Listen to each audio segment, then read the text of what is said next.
Be nice, Cherry. Be nice. Come on. Be nice to the people.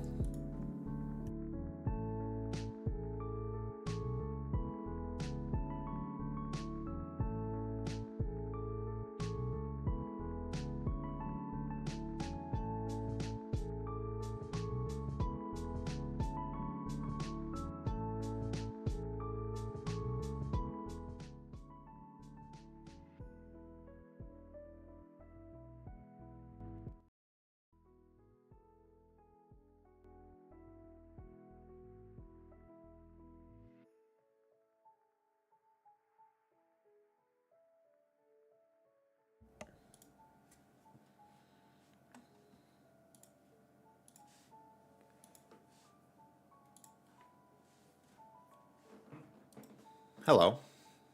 Good evening, night, morning, wherever you are. Hi. Nice to see you. Thank you all for coming in. We're streaming again. Oh my god. I'm trying to stream once a week, and it's like 3 weeks in a row where I'm actually live. This is crazy. Now, how do I get my chat up on my screen? That's what I want to know. This works, I guess. No. Why is OBS being weird? But hi, Phantom. Hi, Aquatic Naturalist. Hi, Cherry. And hi, Athena. How are you guys doing today? How was your Saturday? Are you using OBS? Yeah, I am using OBS. It should just connect, but it connects like, I don't know, it connects weird. It connects like, and then it makes my screen like super small. I don't know. I like unpinned the chat from, I don't know what I did. I definitely did something. Hey, businessman. I definitely did something. And now it's just OBS just kind of looks weird. Also, I definitely know that the chat is going to be in the way of a lot of things. I don't know. Do you guys care if chat is on screen that much? Do you guys want to see yourselves on the stream? Is your ego that big? Because if it's not, then I might just remove it because it's going to be covering some things that, you know, it probably don't need it to cover. I have the weekend off, so I'm just vibing. You know what? That's incredible for you. Absolutely enjoy it. Enjoy the weekend. Just remove it? Yeah. I might. Don't need to be on screen? Okay, you guys are, I guess you guys just don't have, you guys are pretty humble. Me, if that's me, I'm 100% wanting to stay on screen because my ego's that big. 100%. We lost our football game 58-8. Oh.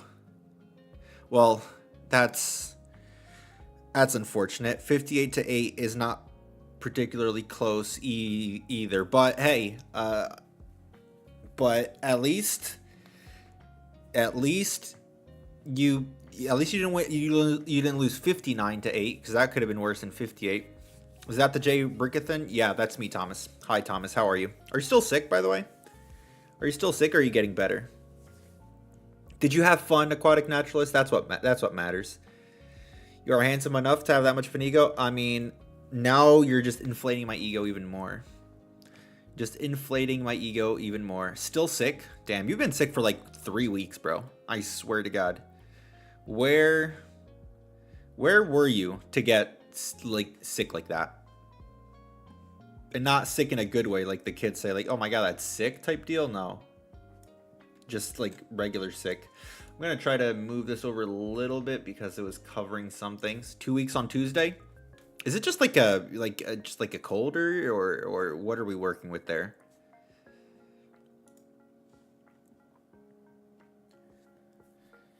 Where do we find the version 2 of the doc? It's in the fan server. I will post, I mean, I can post a link to it if you want, or I can just put, are you in the fan server, businessman? Because it's in the fan doc. It's in the fan doc page in the fan server. Which, by the way, guys, if you are not in the fan server, join the fan server and get my role. And if you are already in the fan server but don't have my role, then just get my role. Just get my role. I'm just writing it out. I'm in the server, yes. So it should be in the fan doc. Should be in the fan doc little chat. Also, get my role if you don't have it yet. Thank you. Appreciate that. Thank you very much. You get to be pink. Pink is an awesome color. No cap. Pink is an awesome color. But yeah, so basically, I wanted to do this. I was going to do this in a video. The server is fun. Please join. That's what I'm saying. Please join if you aren't. But essentially, I wanted to do this. I was going to do it. By the way, is the volume on the music fine? Is it too loud? Definitely let me know about that because I'm not a professional streamer yet. Maybe one day. But essentially, I was going to do this in a video. I just wanted to go over how my season's gone so far and then look at the entire league and just see like who's guaranteed playoffs, who has no chance of making playoffs, who's the kill leader, what games we have coming up that are going to be very big, transactions. Basically, we're going to talk anything PPL. And I was going to do it in a video, but I figured I need to stream more, so fuck it, we ball and stream. Joining the server to get the Rickroll. Yes, do that. Hi Shroom, how are you? Get the Rickroll, and not the other Rickroll, the good kind of Rickroll. The good kind of Rickroll. I'm gonna ask, like, if any coach wants to join and just talk about their own season, I'm totally down with that as well. But we'll see. If not, we'll just write it solo. I mean, I don't really mind that too much. Doing good. How are you doing? I'm doing good as well, Shroom. Thank you. Thanks for asking. Today was a day where I just fucking sat on my couch and I just watched football or soccer for essentially 10 hours from like noon to like now. So it was a great day, a great day for me. I love just sitting down and doing absolutely nothing. Toxic Bliss? No, that's my goat, Toxic Bliss. I will definitely hit you up maybe tomorrow, Toxic Bliss, so we can run another Macarino. But yeah, you're my goat. Support the Wi-Fi guy? That's what I'm saying. I am the... Chad, did you guys know I'm known as the Wi-Fi guy? Yep, I joined a server and I was called the Wi-Fi guy, so now we're running with that. Tottenham won. I did not watch that game entirely, but they did win. And from what I saw from the stats, they played really, really well. So maybe Tottenham aren't shit unless they play Arsenal, which then they are shit. They're just basically always shit. I've got you. Sounds good. Thank you. I wish I could have been sitting down all day. I mean, yeah. Hey, you went to play. I usually have a game on Saturday, but because of the wildfires, the games were canceled this weekend. So I just got to sit at home and just do absolutely nothing. Do absolutely nothing. Madison was back to his best. I'm gonna put Solanke into my team, into my FPL team next week. So hopefully they keep on keeping on. You know, they keep on keeping on. But yeah, we've been live for a couple minutes. I just wanted to give people some time to join so we can sort of like go over it. But yeah, this is basically the standings as of week 5. So the fan doc is going to be in the fan server if you want to have a look at the fan doc yourself. If there's any questions you have about the fan doc, anything like that, just let me know. I can go over the entire thing. What level of soccer you play? I actually don't play. I'm just a coach. I don't play. I'm just a coach. I'm a coach of under 19s. Of the under 19s of just my local club. Yeah. So I'm a Pokemon coach and a football coach IRL. Urshifu is first. Surprises no one. Actually, Urshifu is not first in the kill leaders. We will get the kill leaders in a second, but Urshifu is not first. I will give you a hint as to what it is. It's a cat, but we'll get there in a second. So in this, I don't, do the divisions even have separate names? Do they? Oh, I guess they do. This is the Scarlet division. This is the Violet division, right? So in the Scarlet division, he's Joey's MVP. Yeah, exactly. Urshifu is Joey's MVP. So these Pokemon here are the MVPs of like each team. So our MVP, for example, is Meowscarada.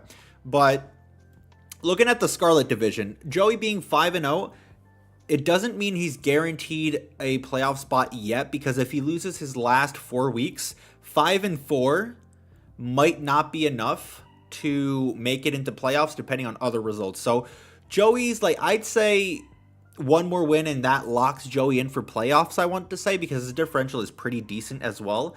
But at the moment, he's not quite locked in. I'd say he's like 90% in playoffs. Joey being undefeated just makes sense. Yeah, I mean, he's pretty good. Me and JRicky with our bipedal grass dark type MVPs? Yes, Jack. Dude, your cat and my cat, so good. Such good Pokemon. Your cat looks a little weird. Like, my cat doesn't have that long of a tail. Your cat has a really long tail, but our cats are goated. Goated cats for sure. But yeah, Joey's 90% in playoffs, to be honest. If Joey doesn't make it now, he'd have to lose all 4 games he has left. Zarude's a cat? Well, what is it then if it's not a cat? If it's not a cat, what is it? Chat, what do you think Zarude is? Is it a cat? Grace cat looks like a monkey. It does look a little bit like a monkey. But I don't think it's a monkey. I think it's a cat. I thought yours was a dog. No, Matt thought my cat was a dog, but my cat is a cat. His dog is a dog, but he thought my cat was a dog, which is not. And his dog is not a cat. His dog is a dog. It's based on a monkey? No. It's not a bird. That is correct, Shroom. The only bird I can see on my screen right now is a arachnid. That's the only bird. A baboon? No, it's a cat. Zarude's a cat. Yeah, guys, make sure to like the stream. See, Cherry, that's why you're a mod. That's why you're a mod. If you're in here and you haven't liked the stream yet, then go ahead and like the stream. Because I think we have, like, what, 16 people in here, and I only have 5 likes. So, chat, I need you to lock in. Chat, you aren't locked in right now, and I'm going to need you to lock in and go ahead and like the stream. So, yeah, do that if you haven't. Thank you. But, yeah, Joey's 90% making playoffs, so unless he loses out, which I don't think he will, one more win and Joey clinches playoffs. So I guess we'll have to see if he is able to win tomorrow. Who does he play this week? Who does Joey play week 5? No, week 6. Joey plays Mephisto. Oh, that's going to be an interesting game. It's going to be a really, really fun game to go ahead and watch. Yeah, Joey versus the Dawn. The Don really needs this game as well, because as you can see here, he's not looking great in terms of playoff spots. So if Joey wins, then he's in playoffs. So it's going to be an interesting game against Mephisto, because Mephisto definitely needs it. Mountay, he did lose last week. It's sort of like in the same situation as Joey. I mean, I guess if Mountay loses this week, and then Ellie and Vepsis win, Mountay is going to be back in sort of like the playoff mix, which is not going to be great for him, but he does have 2 games over everybody outside of playoffs, and his differential, while not amazing, it's still pretty decent. So the goal for everybody essentially, chat, is going to be 6 wins. 6 wins is essentially going to be the goal for everybody. So Mountay, 2 more wins in the last 4 weeks, and he'll clinch playoffs. You would expect Mountay to be able to do that, because Mountay is one of the best players on Wi-Fi, period. So I'd expect Mountay to go ahead and make playoffs anyways. He did lose last week. See if that impacts him in any sort of way. But realistically, I trust that Mountay is going to be fine for playoffs. He just needs a couple more wins, and he'll be okay. So wouldn't be too worried about that. Now, this is where things start to get interesting, because Ellie is 3-2, Vepsis is 3-2, and then we have a bunch of 2 and 3 teams. So essentially, this week could these 2 teams could either build a bigger gap between them and the playoffs, or they could lose and get back into the mix of playoffs, which would be super interesting for the league, but not very good for them, because if they lose and any of the 2 and 3 teams win, which there are 4 2 and 3 teams, if they win, then 3 and 3 in the playoff race is sort of like wide open. So a lot of these people are going to be looking to get a win this week.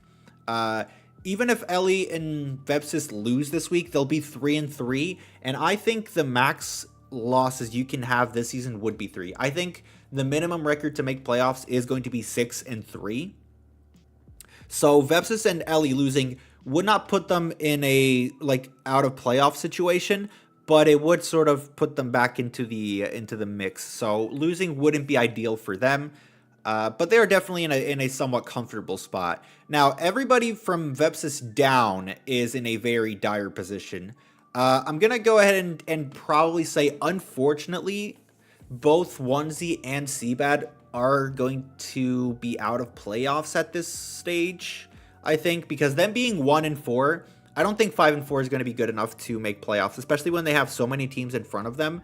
So unfortunately, I'm going to go ahead and rule Seabad and Onesie out of playoffs.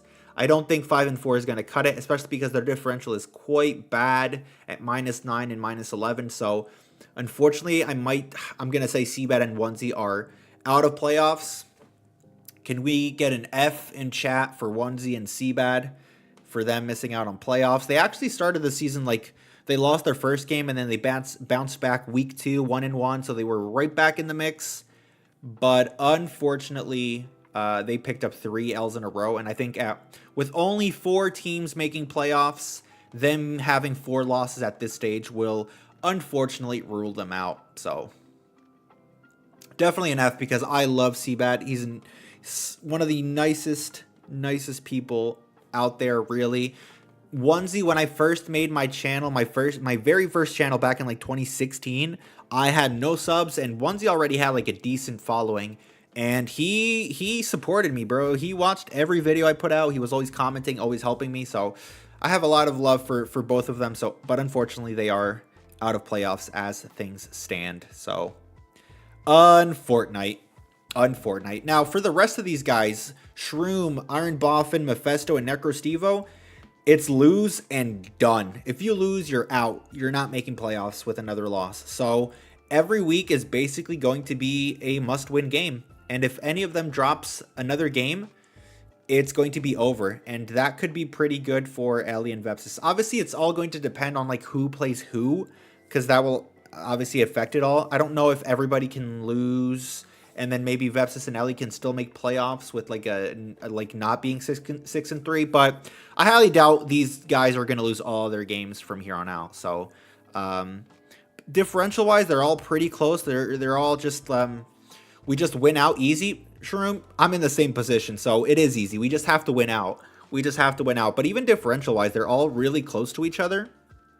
It's literally 1 game difference. If Shroom loses 2-0, goes to -3, and then Necrosteve wins by 3, he's, you know, +3 differential. So it's all very, very close here. So the playoff race in the Scarlet division, I'd say Pokemon and Mount locked in for playoffs.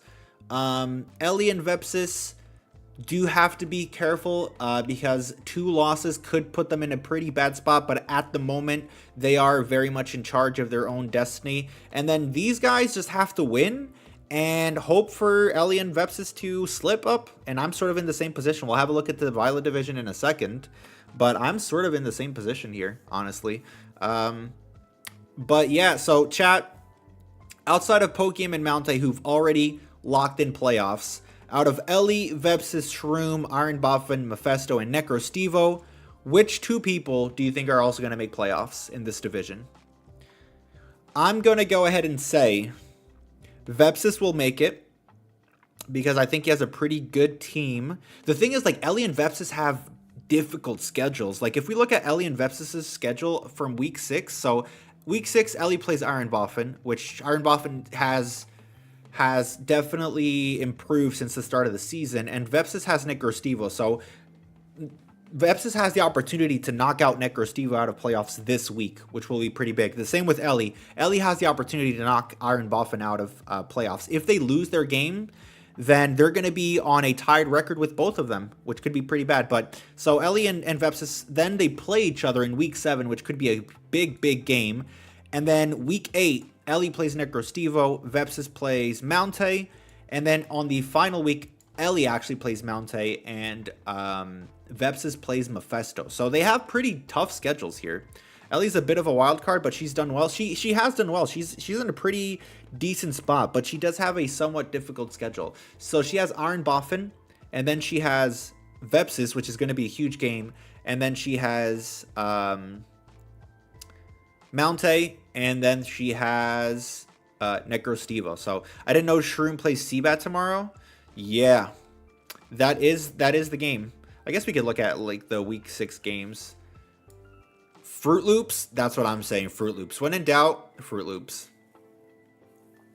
Shroom and Ellie, that's a pretty good guess. I think Vepsis is slowly starting to get better and adapting to this gen, so I think Vepsis will be fine. But Ellie and Vepsis is such a massive game for this season. That game can have giant implications in the playoff race of the Scarlet division. So Let's see what they're able to do this weekend. If they win this weekend, then they can knock out 2 of their opponents out of playoffs. So Iron Boffin and Necrostuvo would be out of playoffs. Metaloid Monkey. So Iron Boffin hasn't played Draft League since like Gen 7.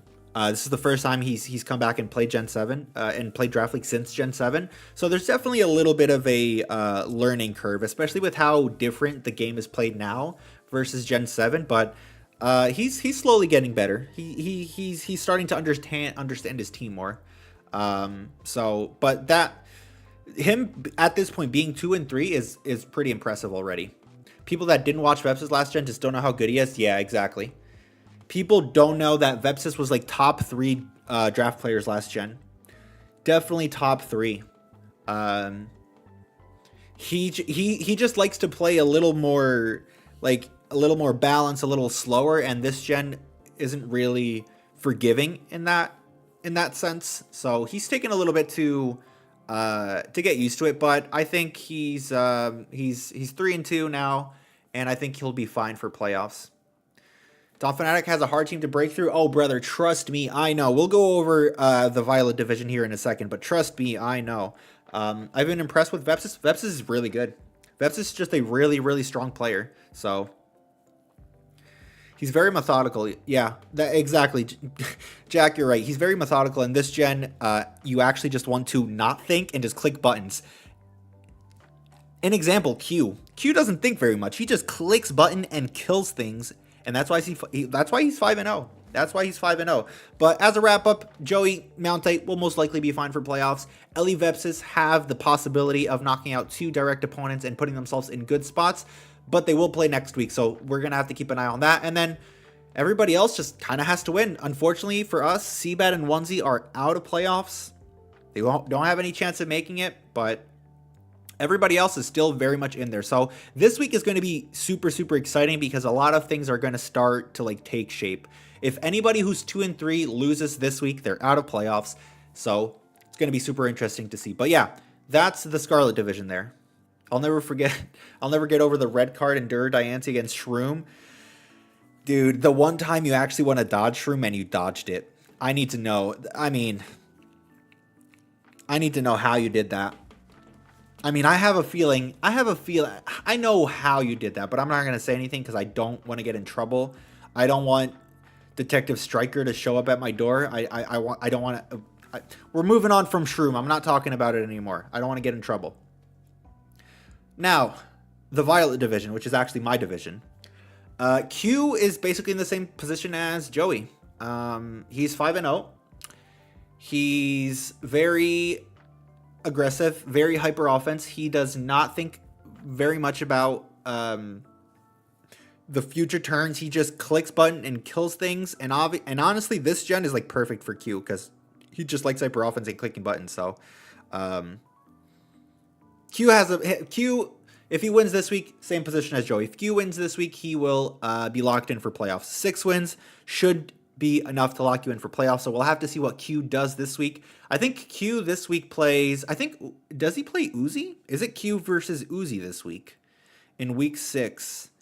Yeah, it is Q versus Uzi. So we actually have the top 2 seeds of the Violet division playing against each other.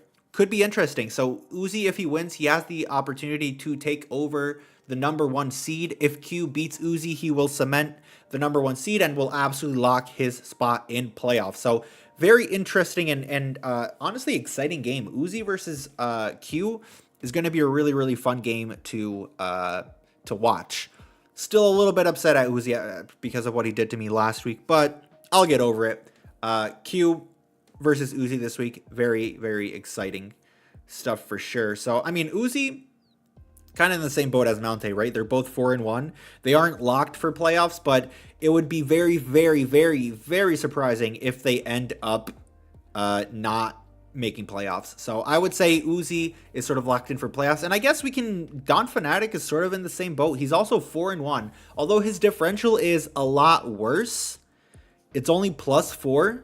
Both teams with Urshifu's are at the top of the board. True. It's almost like Urshifu is totally broken. You know what I think this proves to us is that the water Urshifu is better than the dark Urshifu. Chat, that's my opinion. Do you guys agree? The water Urshifu is better than the dark Urshifu. Type 1 if you agree. That's my hot take. And clearly it's like one's the kill leader in one and for one team and the other one is a stupid spider. So I guess I'm right. But yeah, Jack is basically, I've always said water beats dark since they came out. Last gen, I would disagree. This gen, I think that's a genuine conversation. I actually think that's a genuine conversation. That the water one is better than the dark one. Because of like punching glove. I think it's an actual conversation. Last gen, I would absolutely say, nope, the dark one is so much better.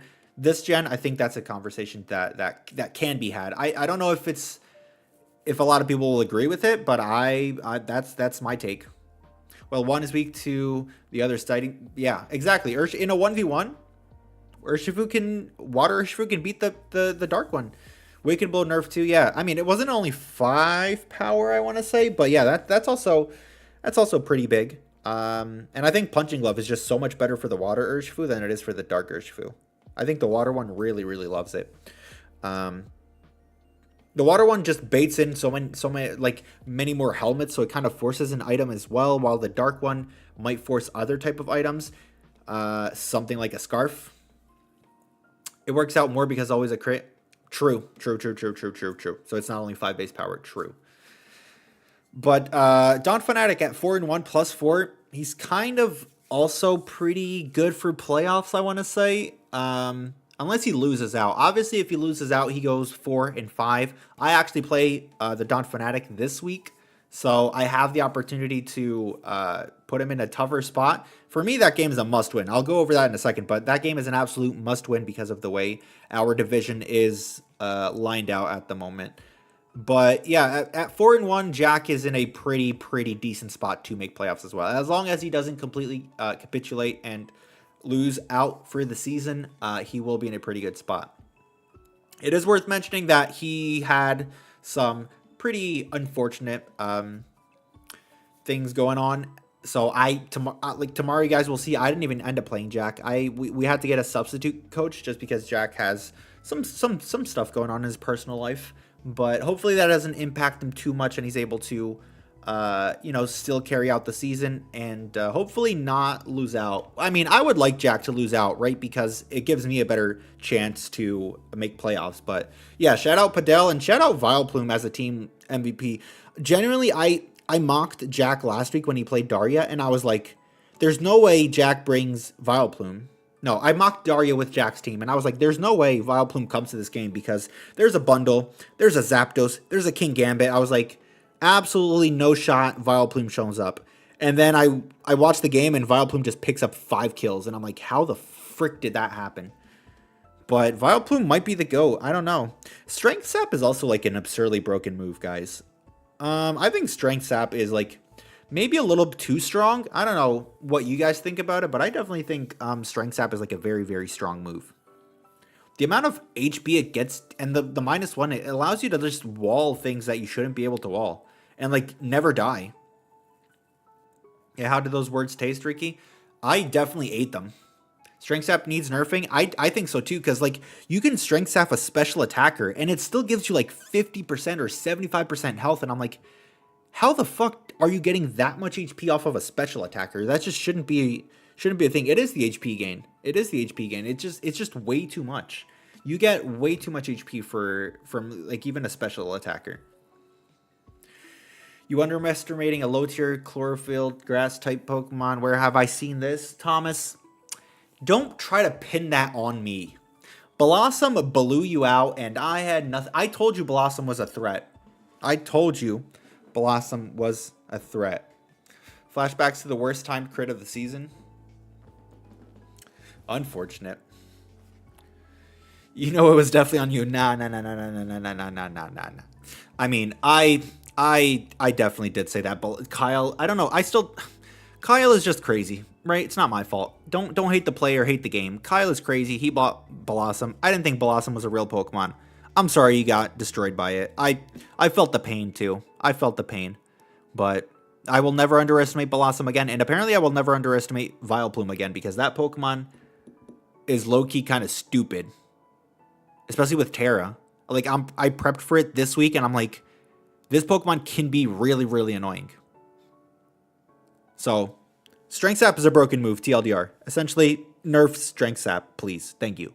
Actually, don't nerf it, because Sinistcha loves Strength Sap. But good luck, Ricky. Thank you, Athena. I definitely need the luck because of what happened last week. But we're not going to talk about last week, because otherwise, no, I'm going to tilt. Imagine drafting Meowscarada when you could have had Blossom.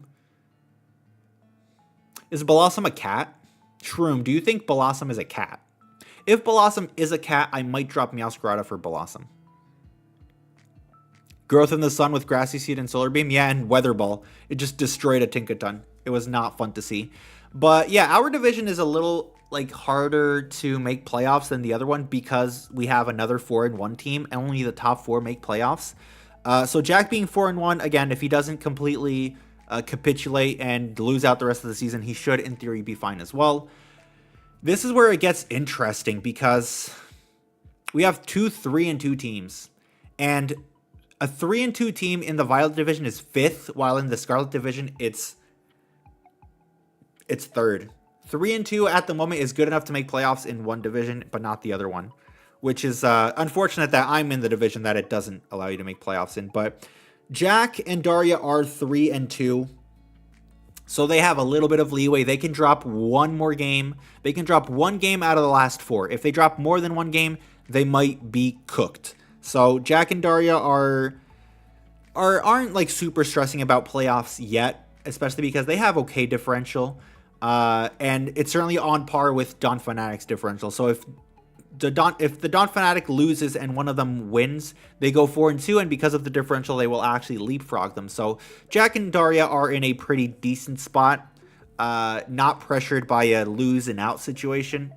So they just have to keep on doing their own thing. Speak for yourself, nothing but stress. All right, let's move on to me then, because I'm 2-3, which means if I lose another game, I'm out of playoffs. That's stressful, because I play Q. I still have to play Q, and I still have to play Jack.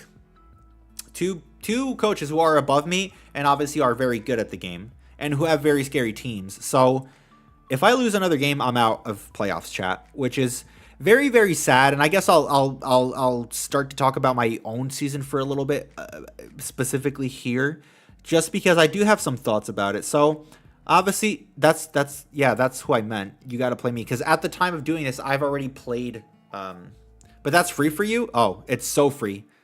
It's so free. I just have to bring Trick Room against you again, Jack, and I'll win. Hi, Vepsis. I missed this. Yeah, we talked about your division already, but we basically said that you should be fine, but you also have some big games coming up against Ellie and against Mountay, and you have the opportunity of knocking out somebody from playoffs this week. I think you play Necro Stevo this week, so if you win, you'll put Necro out and put you yourself in a better spot. But yeah, so basically my season so far, we are 2-3, but we are +3 differential, and I feel like every week has been big game for me. I think this format, it just makes it so every week is actually super important, because only top 4 makes playoffs, so you can't really afford to have too many off weeks. And I think game 1 against Daria, I had to play that game 5 versus 6 the entire time, because Daria had a dream where she got swept by Belly Drum Hariyama off lead, so she led with her Ogerpon and just low kicked me raw and O-code my Hariyama. Do I think that's a good play? No, I think that's a terrible play, because I had a Uxie, I had a Quillfish, I had a Rotom. I think that was a terrible play. Was it Belly Drum? No, I was not even Belly Drum. That's the funny thing. Daria even acknowledges that it was not a good play, but in the end, it made me play 5-6, which was super unfortunate, because we almost won with Weakness Policy Keldeo. We almost won. The Ogerpon lived on like 10 HP, and we missed out on that. Essentially, we had to play 5v6 the entire game, which was super, super bad. Hariyama did a lot of damage in that game as well, so I lost. Yeah, we got cooked by a dream. As Vepsis said, week 1, we got cooked by a dream. Week 2 is where I think I royally fucked up. Hi, Spooky Boy. Thank you for coming in. How's your day been so far? And welcome. We're just talking about PPL, everything related to PPL, and I'm going over my season. Like I was saying, Week 2 is where I royally fucked up. I genuinely think Week 2 was like one of my best matchups this season. And I just misplayed it in so many different ways. Now, granted, Just Weavile bringing Mighty Anna definitely put a bit of a stop to my plan, which was just to lead off with Yuxi, set up, and like potentially sweep. Because Just Weavile, yeah, Mighty Anna, exactly. Just Weavile only had like special attackers, and then he had like Palafin as his only physical attacker. So I was like, if I can get iron defenses up with either Sinistra or Yuxi, I just win the game. But in bringing Mighty Anna really put me in a tough spot because Yuxi wasn't free to do whatever it wanted to do. Even then, I definitely choked that game on more than one occasion. When I was with Sinistra in front of Florges, I had no reason not to just continuously set up with Calm Minds. I don't know why I only went to +2. There was nothing Florges could do to me. I should have definitely gone for more. Because what that would have meant is that I could Oko the Iron Moth, and I would not have to take 2 Fiery Dances, and then I wouldn't be in range of Palafin. That's instance 1 where I choked. Instance 2 was me acknowledging the only way Sinistra dies from there is if he clicks Banded Ice Punch. And I didn't Terra. I didn't Terra into a Steel type, and my Sinistra died to an Ice Punch. If I Terra that turn, I live the Ice Punch easily because I'm a Steel type. I Strength Step up, and I am golden. I win the game because Palafin just can't break through me. So I royally fucked up. Week 2 was brutal. It was brutal. That should have been a potential like 5-0 win for us, and I ended up losing with Palafin getting 6 kills. So Week 2 was extremely brutal. That was I don't remember a loss hitting me that hard. I was genuinely super demotivated when I lost that game because I knew that was a game that I had to win. Like, no disrespect to Just Weavile, but he doesn't really play draft that much. I had a very good matchup. I had to win that game. There was no two ways about it. I had to win that game, and I didn't. And I think that put us in a really tough spot for the rest of the season because we had tough opponents coming up, and dropping a game in a matchup where I thought we should have 100% won basically put us in a pretty bad spot. But essentially Week 1, we only lost 1-0. Week 2, I think we lost 2-0. So we were 0-2 -3 going into Week 3. And then we managed to put back-to-back wins together. First against Matt. Nothing demotivates a player more than having a shitter game where you make all the right plays. I agree, Jack. I'd like the Uzi loss hit me a lot less than the loss against Just Weavile, even though the Uzi one was a lot more brutal because I had that game won, but it was like out of my control. Like, I made the right plays. Obviously, I probably could have done one or other thing better to not put me into that spot, but losing a matchup where you have the matchup, where you have a solid game plan, and then you drop it for just choking it was terrible. But yeah. Hacks does happen, and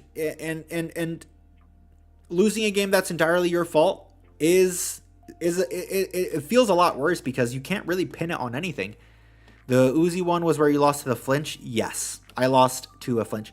I'll get to that game in a second, but Week 3 we played Dr. Slacking, which going into the game, I was not confident at all because I've never beaten Matt, I don't think, and his sand is just like, it was scary, but we thankfully were able to play quite well and banded Meowscarada with triple axle, just click buttons and killed a lot of things. So I was really happy with how I played there. Against Nexus, I was really happy how I played as well. I felt in control the entire game. Never for one single turn was I like, oh, I'm not sure what to do, or oh, I might be in a bad spot. Against Nexus, I think that was probably the best game I've played all season. I was always super in control. Even with the freeze on the Comfey, I felt like there was no way I was going to lose that game. Now, Week 5. Against Uzi. Holy shit. Thriller. Dude. Thriller. Oh, Jesus Christ. You did not have to do that, Thriller. Thank you. Thank you so much. Can we get A W in the chat for Thriller. Can we get a W in the chat for Thriller? Oh, holy but Jesus. Thriller just donated $100. I don't know what in the world I did to deserve that, but holy hell, Thriller. Holy hell is right. Thriller is the GOAT, guys. Thriller is the GOAT. Holy bejesus. Not a W in chat for Thriller. Thank you so much for your kindness and your generosity. I've said this to you the other time you donated. Like, I keep seeing you just spreading love in the Draft League community, and that is incredibly kind of you. So kind of you. And I'm really, really, really, really thankful and really grateful for your support. And thank you again for the $100. I don't know what I did to deserve it, but holy heck, you're the GOAT, Thriller. Thank you so much. Holy bejesus. W for Thriller. W for Thriller. Holy cow. Thriller is the GOAT. Wow. Okay. I need to lock in again. I was so locked in, and Thriller just comes in and drops 100. Holy cow, Thriller. Thank you so much. Thank you so much. That's so kind. So incredibly kind. Locked out. All right, we're locking back in. But shout out to Thriller. He's the GOAT. Anyways, W Thriller chat. If you haven't yet, you can go ahead and check out Thriller's channel. He does upload. I know he was doing power rankings for PPL. So if you guys want to go ahead and check him out, then go ahead and check out Thriller. Drop him a like, a sub. Tell him I sent you, and just say thank you, because he's honestly really, really kind, and he's always supporting the channel. So Thriller's the GOAT. Go ahead and check him out if you haven't already, chat. Do that, please. I would appreciate it. Thank you. But yeah, our game against Uzi. What's crazy to me about that game is I was about to 6-0. I was going to 6-0 the Uzi gunner. And I went from 6-0ing Uzi to losing 1-0 to Gouging Fire getting 6 kills.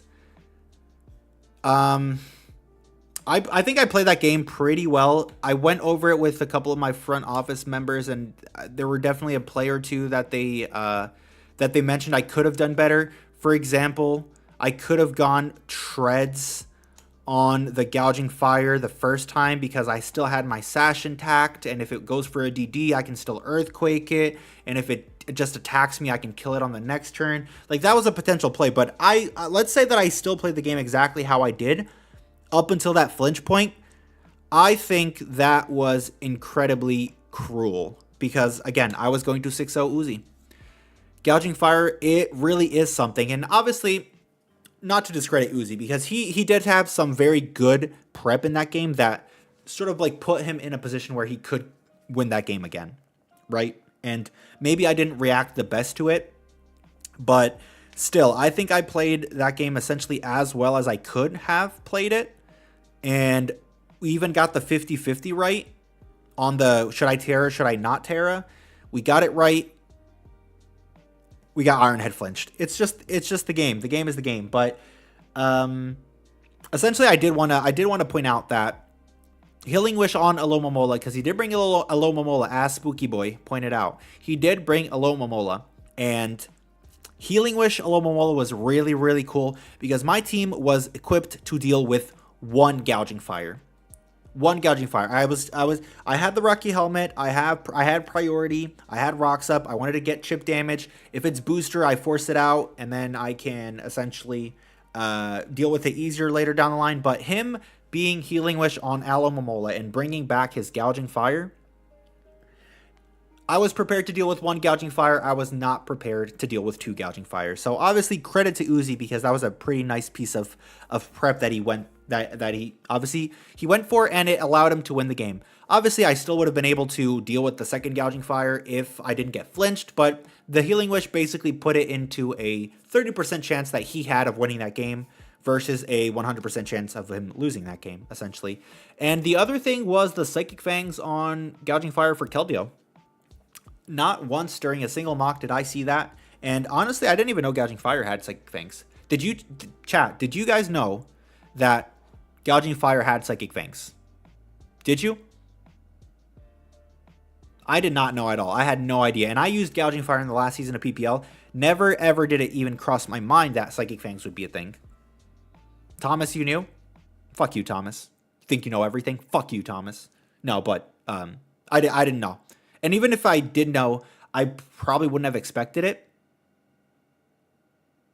I was more so expecting Dragon Move. I was expecting Fire Move, Iron Head, and then Dragon Move. And if it wasn't Dragon Move, it would be like Rock Slide for like Rotom. Right? That's what I was expecting. But he had the Psychic Fangs for Keldeo. And that's essentially where I lost the game. You were saying I didn't see any Alomola in prep. Was that because your team was well built to deal with it, or because it's just a bad matchup? I think it was a pretty bad matchup against my team, because if you look at Alomola,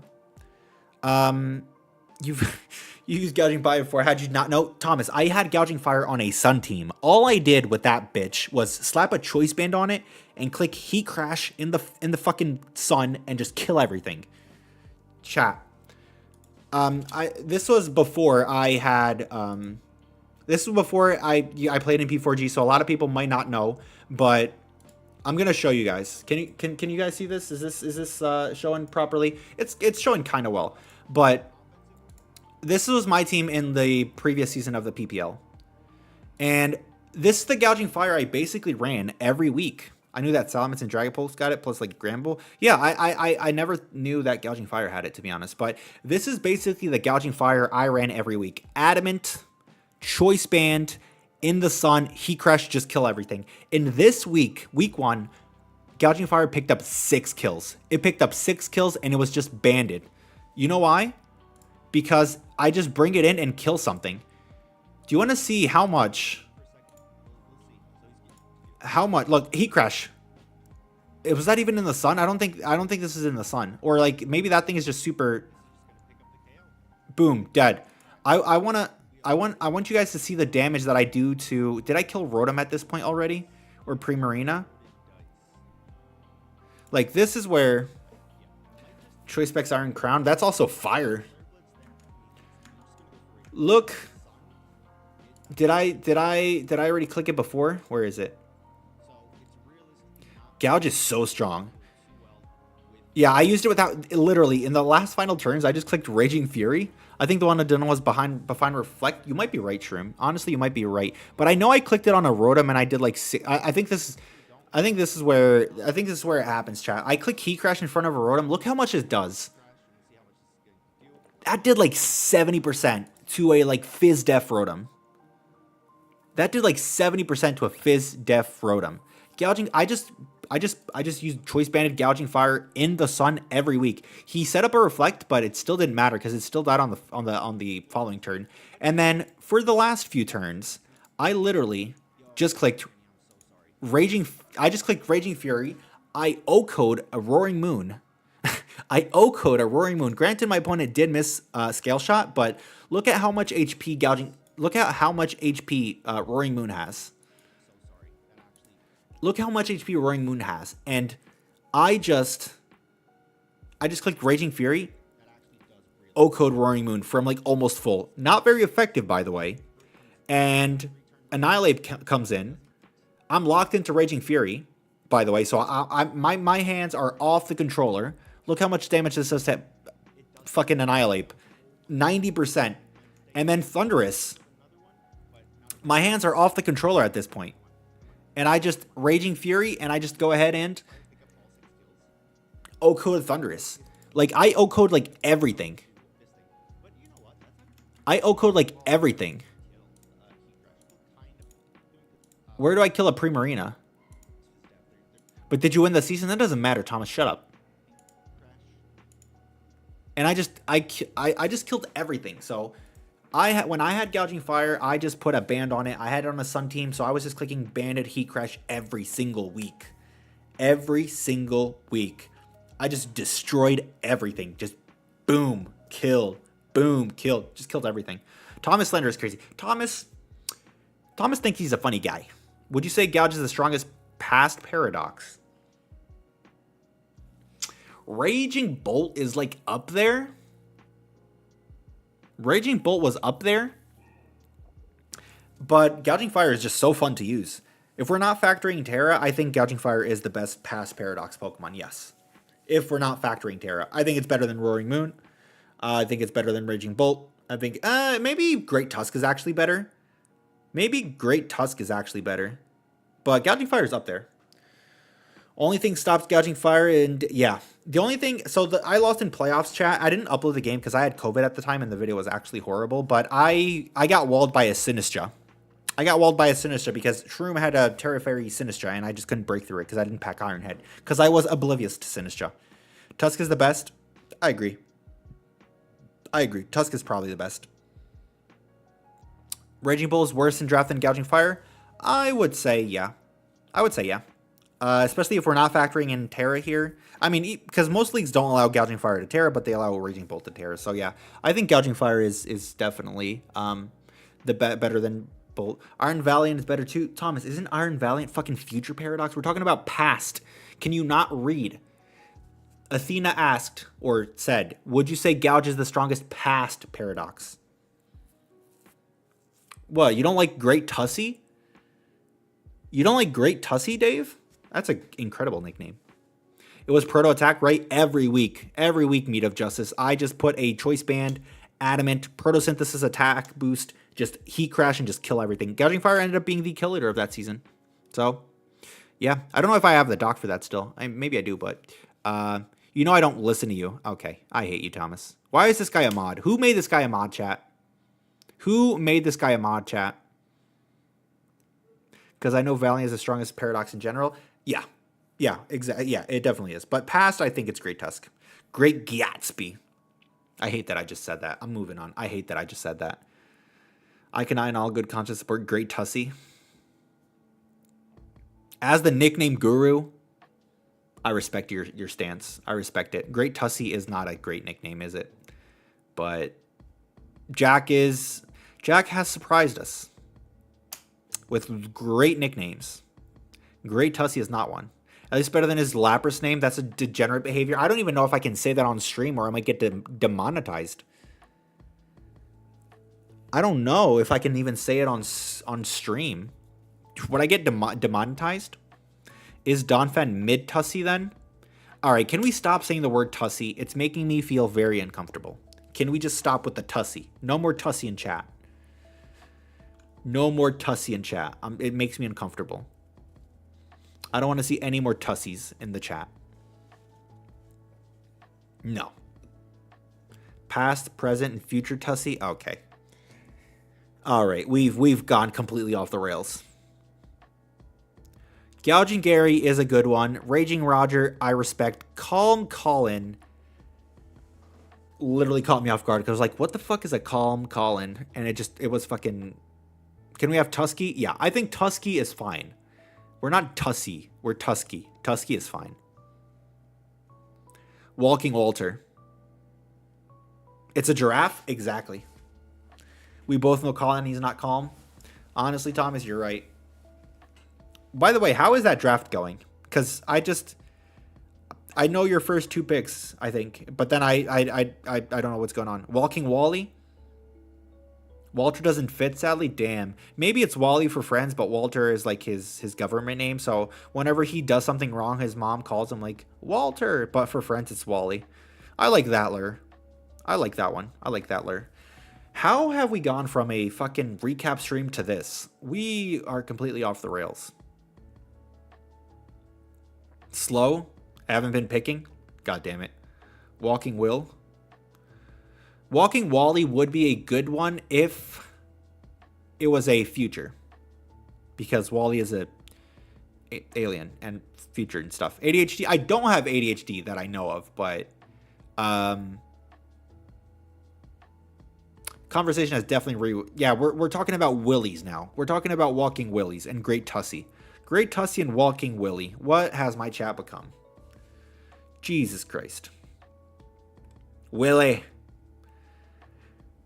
How do the exchanges work right now, by the way? What do you mean exchanges? Ironing board. I have this effect on people. Yeah, you bring out the worst, and nobody's mentioned your Lapras nickname yet, and I'm very happy that they haven't said it in chat because that is degenerate behavior. Detective Striker, don't allow that to happen in Draft League City, please. Wally is not an alien. I mean, it's a robot. That's what I meant. It's a robot. Quick, someone mention it. No, please, no. I can't take it. So our world in a few decades. No. Global warming is not real. And neither is pollution. The only thing that's real is Pokemon Draft League. He'll be clamping down on such behavior. Thank you. Raiden Squirty. Okay. All right. We said it. We said it. Raiden Squirty. Raiden Squirty. Raiden Squirty the Lapras. That's an insane nickname.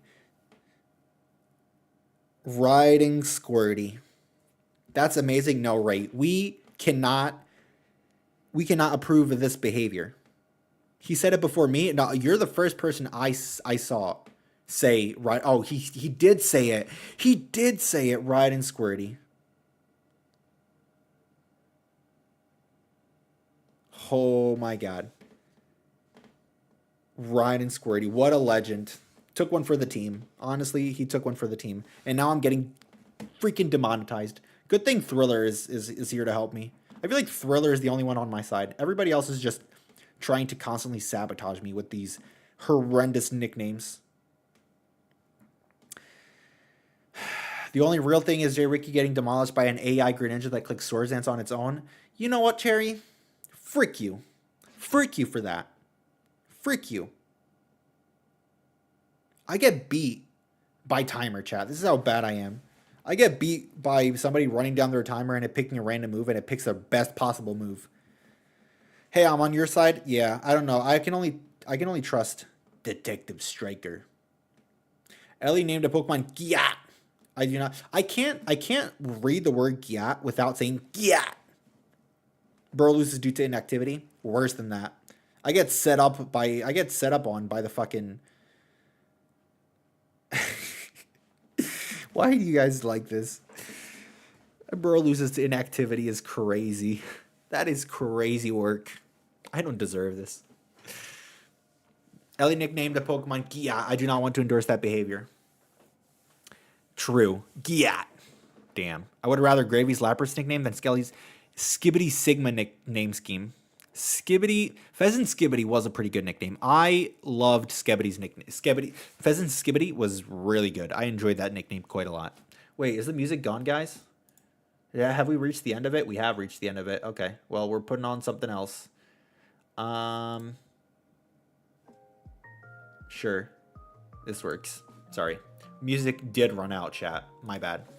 I got Dave's approval for Spiritoon's nickname. What's Spiritoon's nickname? I actually don't know what Spiritoon's nickname is. I actually don't know. Looks maxing. Yes, it is Spooky Boy. I'm pretty sure it's. I don't know what. Jack and Ellie probably sit down when they're done drafting. Like, okay, how can we come up with the worst possible nicknames?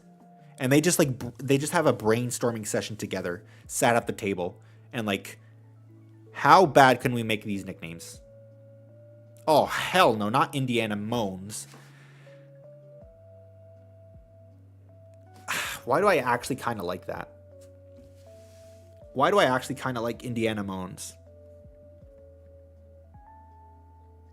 They are a menace, chat. Thoughts on just a Tippity as a nickname? Okay. All right. We've completely gone off the rails. Ray, just the Tippity is a horrible nickname.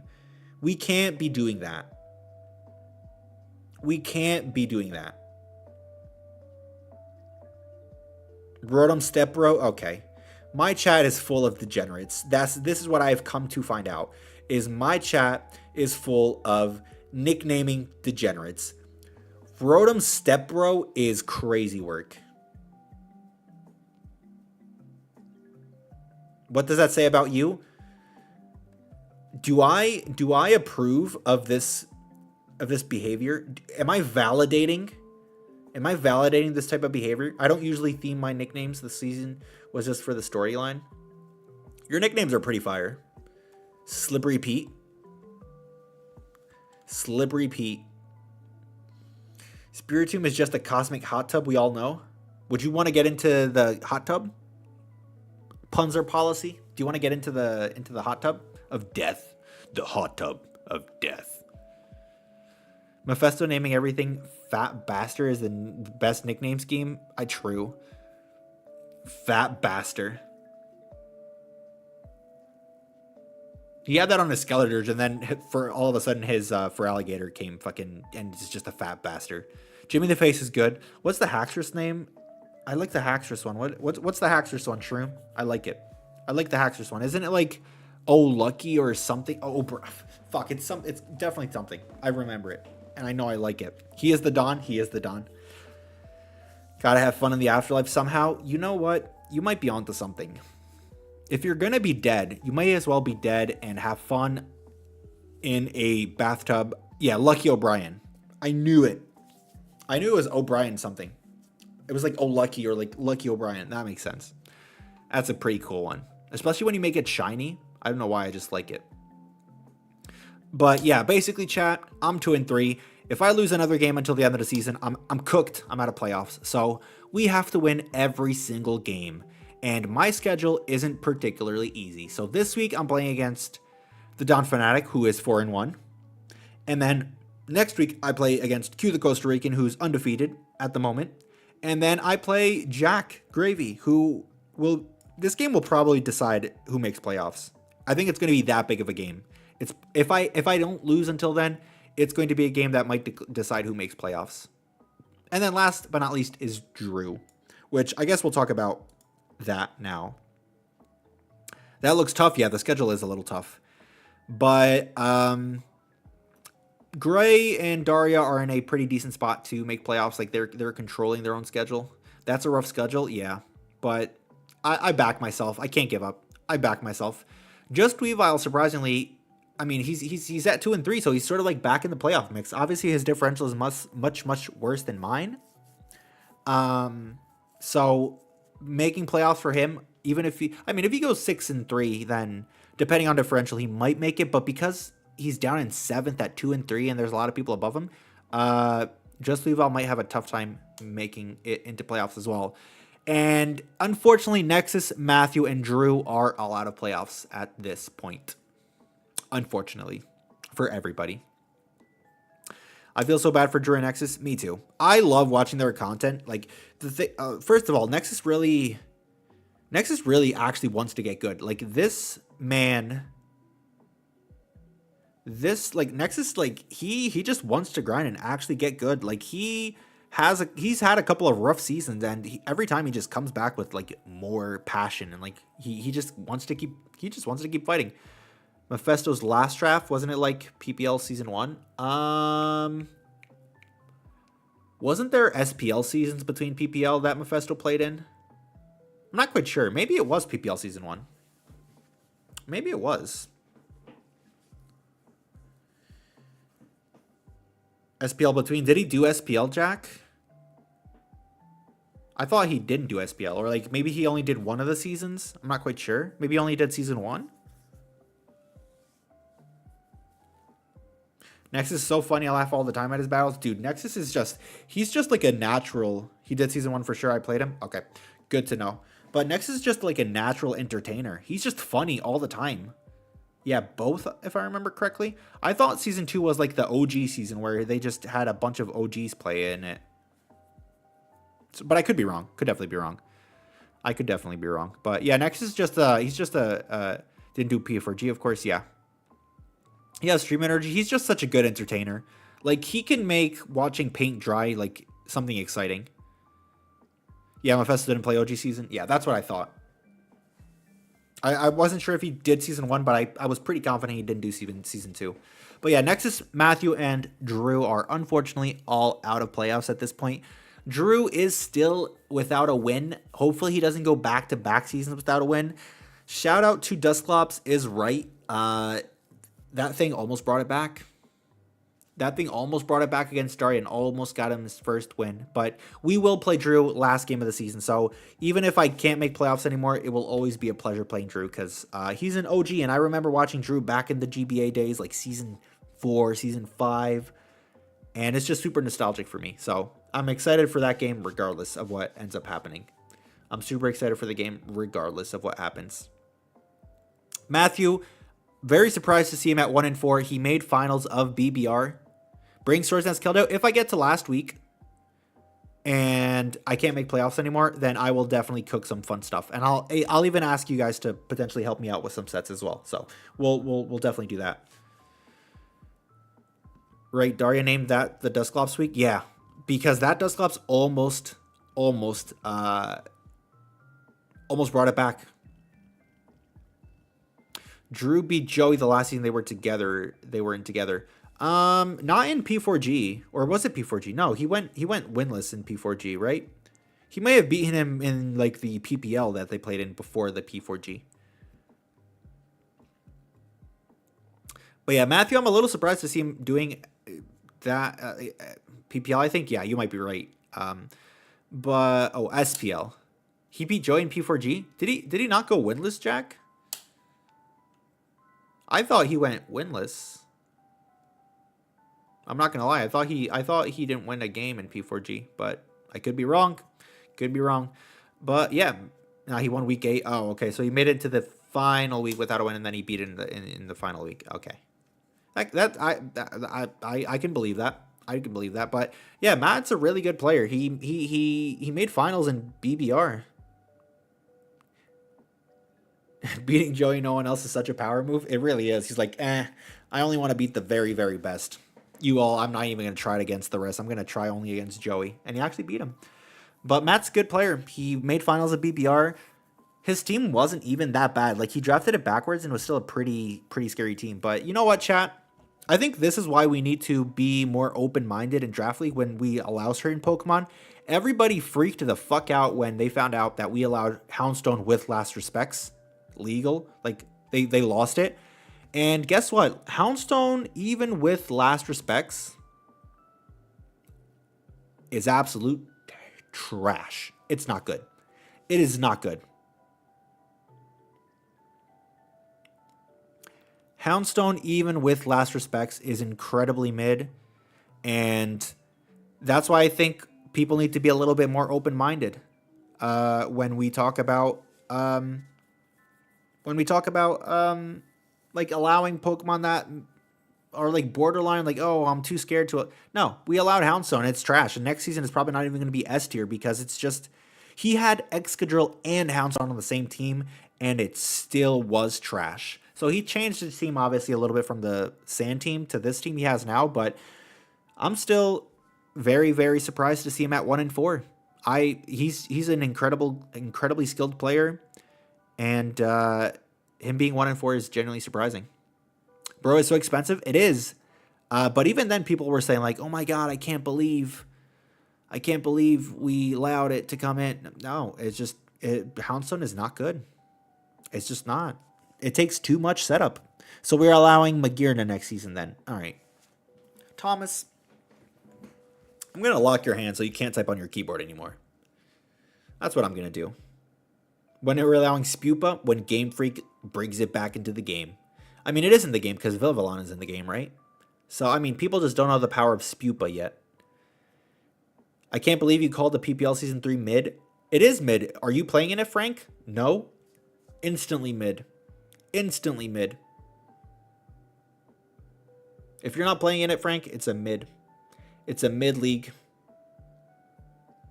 Only Pokeball form Magirna is allowed. It's pretty. So what tier do you think Houndstone could drop to next season? I think it will definitely be like A tier. I don't think it will be S tier. I don't think it will be S tier at all. But yeah, just to wrap it up, Q, most likely locked in for playoffs. Uzi, most likely locked in for playoffs. Don Fnatic, most likely locked in for playoffs. Everything else is a fucking like free-for-all. I can't lose another game, chat. If I lose another game, I'm cooked. I'm out of playoffs. So we basically have to go 6-3. Luckily, even though we have a negative record, our differential is pretty good. So we just have to like do our own thing. Hopefully, win every game we have until the end, and that will make us make it into playoffs. So let's see what we're able to do this week. We take on the Don Fanatic, and if we lose, we're out of playoffs. So let's hope that we are in a pretty decent spot. Nexus, Matthew, Drew, all out of playoffs, unfortunately. Unlikely we do tiers, but I could see in the equivalent of 17 points. Yeah. I mean, if we do look at the tier list here, we can do it. That's the energy I need, Aquatic Naturalist. That's the energy I need. It's time to bring Focus Blast Hariyama. Okay, Spooky Boy, you may have overcooked. You might be burning down the kitchen at this point. So how many from each division qualify at the end of the season? It's top 4. Top 4 makes playoffs. The top 4 of each division makes the playoffs. So at this point, it would be Joey, Mounte, Ellie, Vepsis, and in the other division, it would be Q, Uzi, Don Fanatic, and Gray. Just don't miss any more Thunders and you'll be fine. I've been robbed. I've been robbed, Dave, of one of the best draft league moments of all time. The question becomes if it's too good if paired with another top tier. I don't even know if that... I just think it's... I think Jack, it will always be pigeonholed to a sand team, and there's not many top tiers that want to be on a sand team. So I don't know if that will be that big of a concern, but maybe. We were all robbed, Dave. Not just me. We were all robbed. Zap Cannon Blunder Policy, Porygon Z. I mean, we get to last week, and I can't make playoffs. We'll cook together, chat. I promise. Because I think I don't know. It's just weird because Last Respects involves you losing your entire team for it to be good, and then like Houndstone can still be outsped outside of sand and in sand like by some Scarfers or Priority or whatever it is. So I don't know. It's gonna be a little cringe, but there's nothing that was allowed this season that I was like, this Pokemon should not be allowed. I think generally speaking, everything is very allowable. Everything was very, very allowable. Even Pokemon like Deoxys Speed, which I know a lot of people are like, maybe that should be banned. I think it's fine. Losing 4 mons to become a threat definitely sucks. Yeah, because it also forces you to play in a certain way all the time. Because like if you're bringing it, you basically have to have it be your win con, which then means your entire team has to revolve around it, and that means that you're gonna have to constantly sack Pokemon.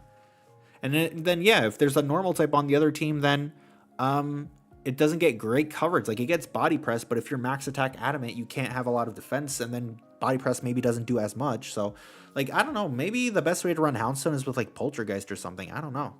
But Last Respects, Houndstone is definitely not as busted as we thought it was going to be. Honestly, Jack, on this tier list, I'd probably put Houndstone down at like 20 points, 19, 20 points. That's where I would put it on this tier list here. So I think it's on par with, if not a little worse, than a lot of Pokemon in 20 and 19.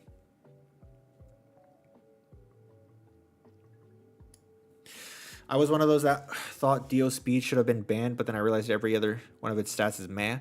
Yeah, the thing with Deoxys is that because of its insanely high speed stat, you always have leftovers or leftover EVs to run into bulk, or you can go modest and you can just have like a bunch of HP, so you're like a fat setup sweeper, or you can like be a hazard stacker. So Deoxys has a lot of versatility.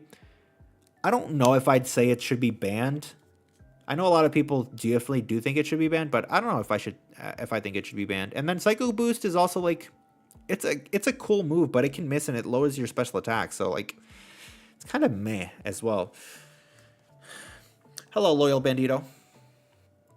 Thank you for coming into the stream. How's your day been? We've just been talking a bunch about like PPL and like playoffs and stuff. So I'm just looking at the tier list now, and I think we did a pretty decent job. I mean, obviously the Terra Ogre Pond, maybe we priced it a little bit low for its Terra typings, for like its Terra cost, but Like, maybe it should have been banned, but I don't know. The thing is, like, we haven't seen it do anything. So if we're going based on evidence, then Terra Ogerpon isn't even that OP. We'll see. I guess we'll see later in the season. Things are generally overpriced to fit tiers, but the arrangement isn't that bad. Yeah, I agree. I mean, it was definitely a little too restrictive. I think we could loosen it up just a little bit. Like, only being able to have one A tier, I think, is like maybe a little questionable, but I get it. We had 20 coaches, and it was going to be difficult to ensure everybody could have 2 of them, so I understand that. I had this chat with Daria the other day. What about Ogerpon? I think we realized during the draft, yeah. Because, like, I really wanted to get Dragonite. By the way, chat, just because you're here and you guys are real, I will let you in on a little secret. I made changes, and I'll go over them in a second. I made changes not for this week, but the next week, so I'll share that in a second.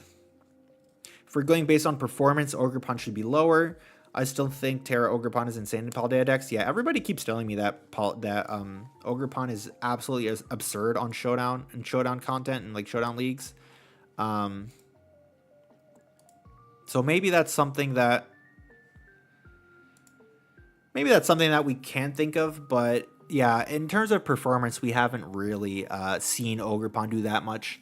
Trying to get myself a new habit and finally being free from draft that I can finally take a break unless I get someone popular that want me into further content. Taking a little break from Draft League, that is respectable and very necessary. Very, very healthy. I've taken numerous breaks from Draft League.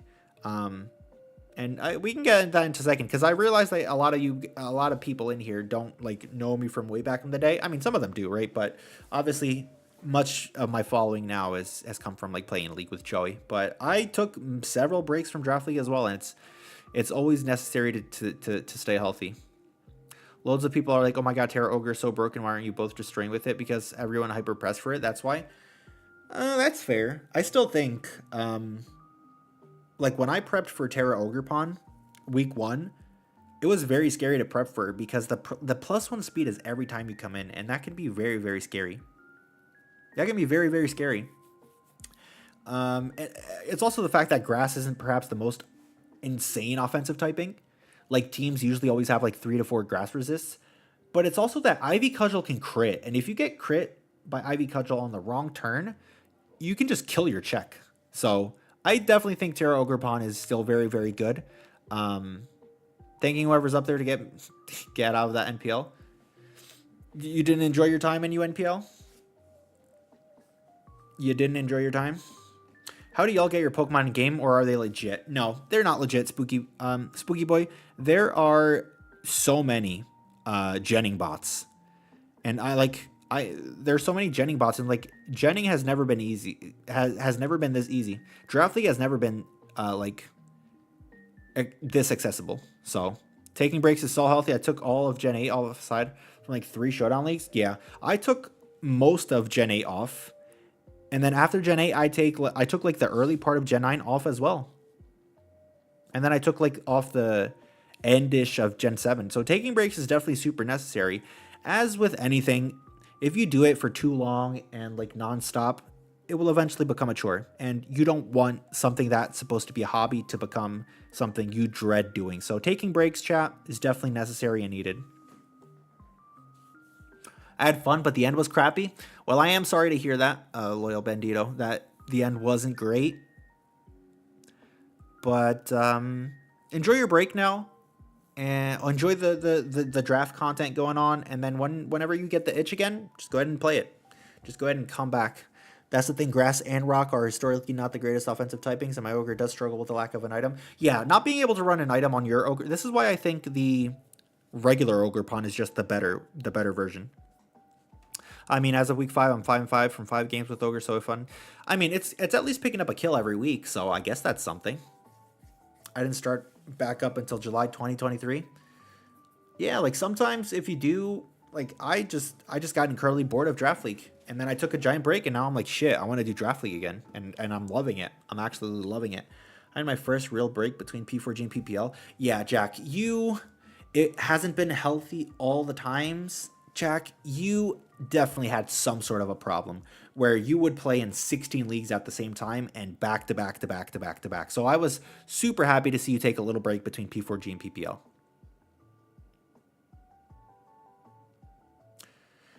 Yeah, you never underestimate how bad you might need a break from something, chat. And this is with this can be related to Draft League or any other hobby or anything else you have going on in your life. Breaks are necessary because they make you then realize that you actually missed that thing. And if you're doing it just nonstop, then eventually you'll start to be like, ugh, I don't want to do this. I'm fed all with the Mudkip division on Saturday and PPL on Sundays. That's what's up. I didn't watch the entire video yet, so don't spoil it, but I was watching Playmore's week 2 battle.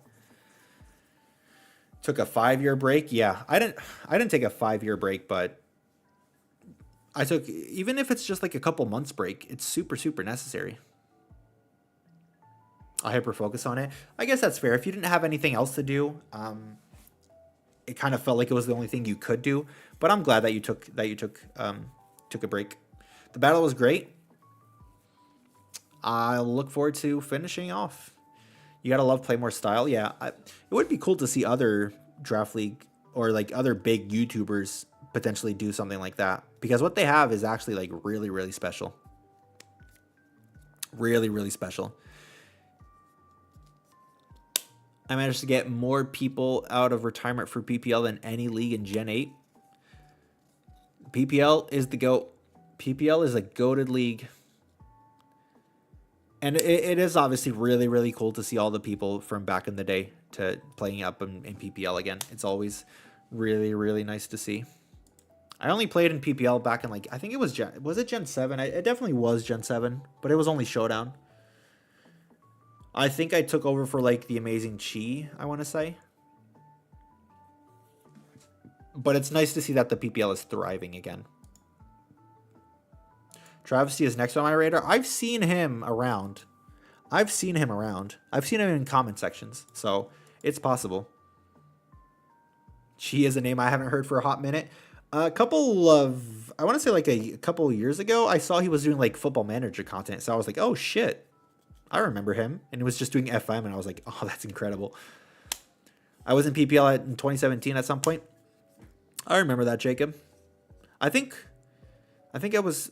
Was that at the same time as I was? It might have been.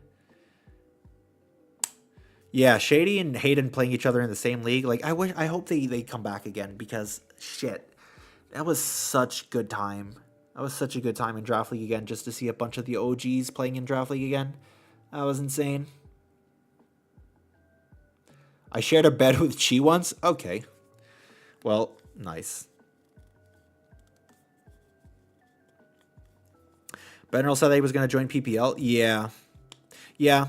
We definitely like talked about it with Playmore and with like Ben, but it just didn't line up with their schedule, and that's respectable because obviously John has 1 million subs on YouTube and they have their own channel to run, and like they can't always do it. It does suck a little bit that they weren't able to do it, but it's fine. I'm sure we'll get them next time. I play D&D with Chi every Monday. Oh, that's awesome, Shroom. The gang is still together. I will not elaborate. Okay, I won't ask any further questions, Jack.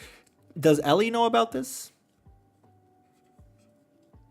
Does Ellie know about this sharing the bed?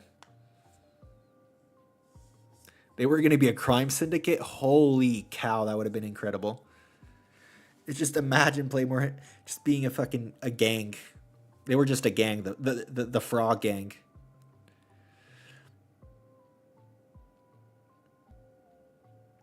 The one coach I hope comes back is fucking Mega Mogwai. God, I need to convince him to get back into draft. I just don't think it will ever happen. Were they actually Flower? Were they actually mean to Hayden, the GOAT? John in a bowler hat and a fake mustache.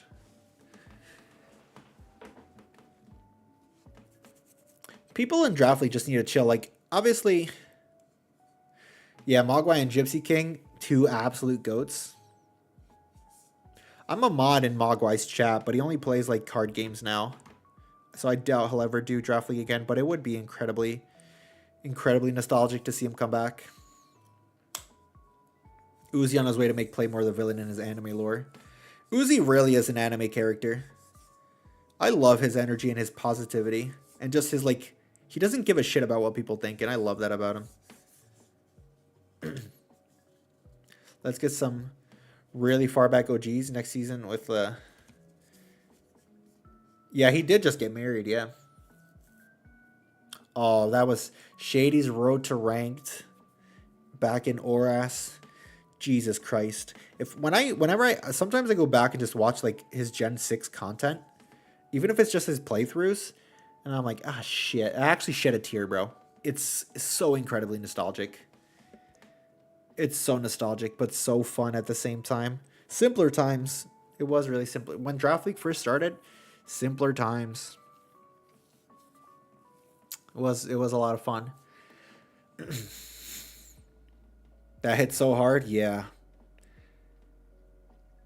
Even the UCL, like obviously UCL had some not so great people in it, but even that was just so nostalgic. Like I just remember being at a wedding and it was like week 1 of UCL, and I just fucking binged the entire thing at the wedding.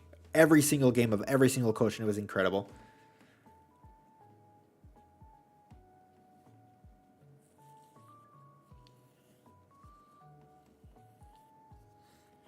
Shady got me into the GBA as well. Like I watched a lot of Shady's Let's Plays, and then I saw him like play Draft League. Like I remember it was a game against John, funnily enough, and it was just so nostalgic.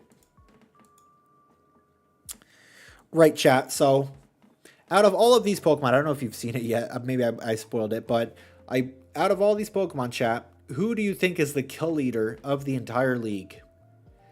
Urshifu, Terrapagos, Valiant, Tornadus, Greninja, Roaring Moon, Terralokix.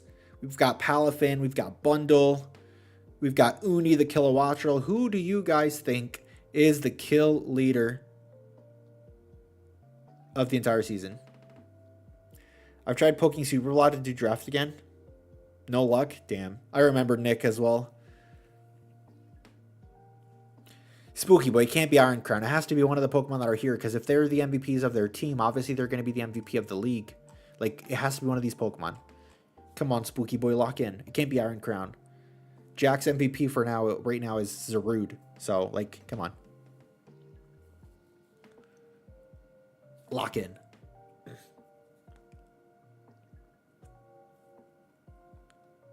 I'm not locked in. That's what I'm saying. Either Urshifu or Kilowattrel. Very good guesses. Very good guesses, Flower. Respectable guesses. Especially the fucking Uni, the Kilowattrel. Urshifu. Well, I actually have great news for you guys. And I am very happy to announce and show you that the MVP, it should be Vileplume. In our hearts, it is Vileplume. Alex Arango, is it actually Vileplume? No, but in our hearts, it is Vileplume. The MVP is not Araquanid either. But that's a good shout, Ray. The MVP. I'm honestly a little offended how nobody said this yet. In our hearts is Trapinch. Yeah, the Trapinch that hasn't come to a single game. I'm a little offended that nobody's said this yet. But the MVP of the entire league so far this season is... It's our Meowscarada, chat. It's our Meowscarada. Our Meowscarada is 12-3 so far this season. It's our Meowscarada, chat. W's in the chat for Meowscarada. The greatest cat to ever live. Damn is right, Ray. Meowscarada is the GOAT so far this season. Yes, sir. Our Meowscarada, chat. None of this gouging fire, Urshifu bullshit. No. Why are you booing, Thomas? Why don't you want me to be kill leader? Please, I'm not even making playoffs at this point. Just let me have this, please. Jesus. How did you manage to beat out Uni? Meowscarada, chat, if you've never drafted Meowscarada, putting the W in Meowscarada, let's go. Chat, if you've never drafted Meowscarada, I would strongly suggest you guys try it out. There hasn't been a single week yet where I was like, oh, Meowscarada has a bad matchup here. Nope. Meowscarada always has an incredible good matchup every freaking week. My kill leader in my current draft is Corviknight. Okay, you're toxic. I just drafted Meow in my league. Let's go, Alex. Meowscarada is so good. I could not recommend it enough. I never drafted Meow, but now I want to now. Meow was always on my I want to draft this Pokemon, but I never knew if it was worth a round 1 pick. So when I was pick 19 in this draft and it was still there, I was like, okay, I'm picking it up. I'm picking it up. You never believed in my Zangoose? But you made me believe in your furry friend, Thomas. I was a non-believer and you made me believe. And I can now say I am a Zangoose believer. I don't care about draft, but it's pretty good in UU. It's I think it's potentially, it depends on obviously what's allowed, but there's an argument for it to be top 10 in draft, Spooky Boy. So Meowscarada is definitely a very, very good Pokemon. Can't spell Meowscarada without rad. Hooray. That's exactly the type of message I would expect from you, Shroom. I was gonna call you Dave and Shroom at the same time, so I called you Shave. Can you just be known as Shave now? Shroom and Dave, Shave. You're just Shave forever. You're Shave. To me, you're Shave. I got sniped on Meow, so I picked up Greninja. That's a very, very good replacement for it. I love Greninja as well. It's one of my favorite Pokemon to draft, Greninja. It kind of plays the same as Meowscarada in a way, so very solid choice. Shave Daver. Yep. Shroom Shaver. Now we're cooking, chat. Can't spell Meowscarada without car. Okay. So Meowscarada is a car. I love Araquanid. I hate Araquanid. It's so ugly, but it hits incredibly hard. But yeah, number 1 on the list right now is Meowscarada at 12-3. Back-to-back 4 kills in week 4 and week 5. Then we have Uzi's Kilowattrel, who had big scores in week 1 and week 4. And then we have Uzi's Gouging Fire, which it got 6 kills in week 5. Can you guess who he played week 5, chat? Can we guess? Spoilers, it was me. It got all 6 kills against me. So I basically put Gouging Fire on this list on my own. Fuck.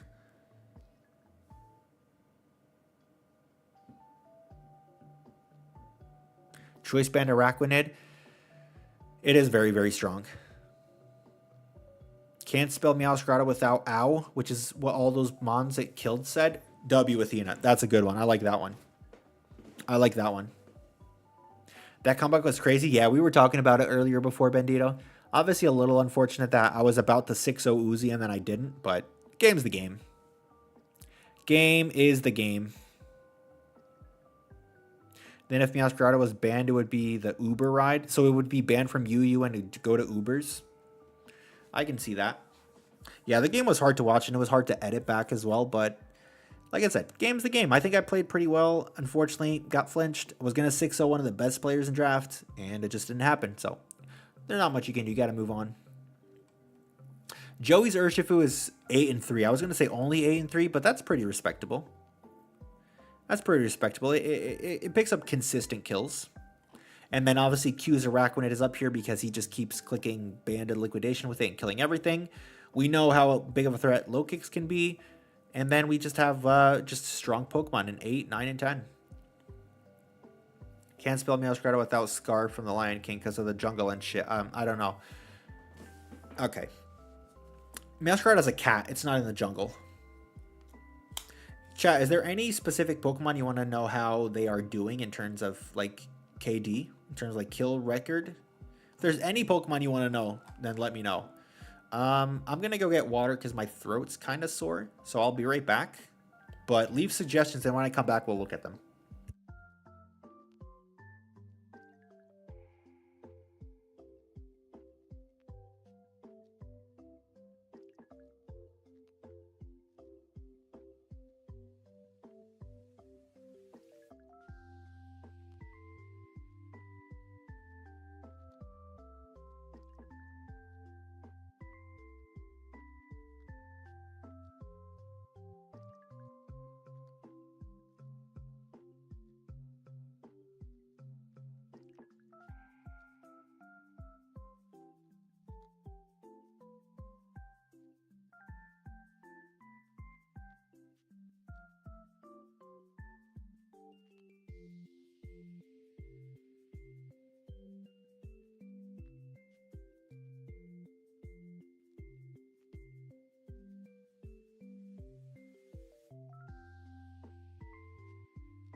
All right, chat. I'm back. Sorry, I had my toilet was making this weird noise. It was like whistling, and I was like, "Shit, am I about to,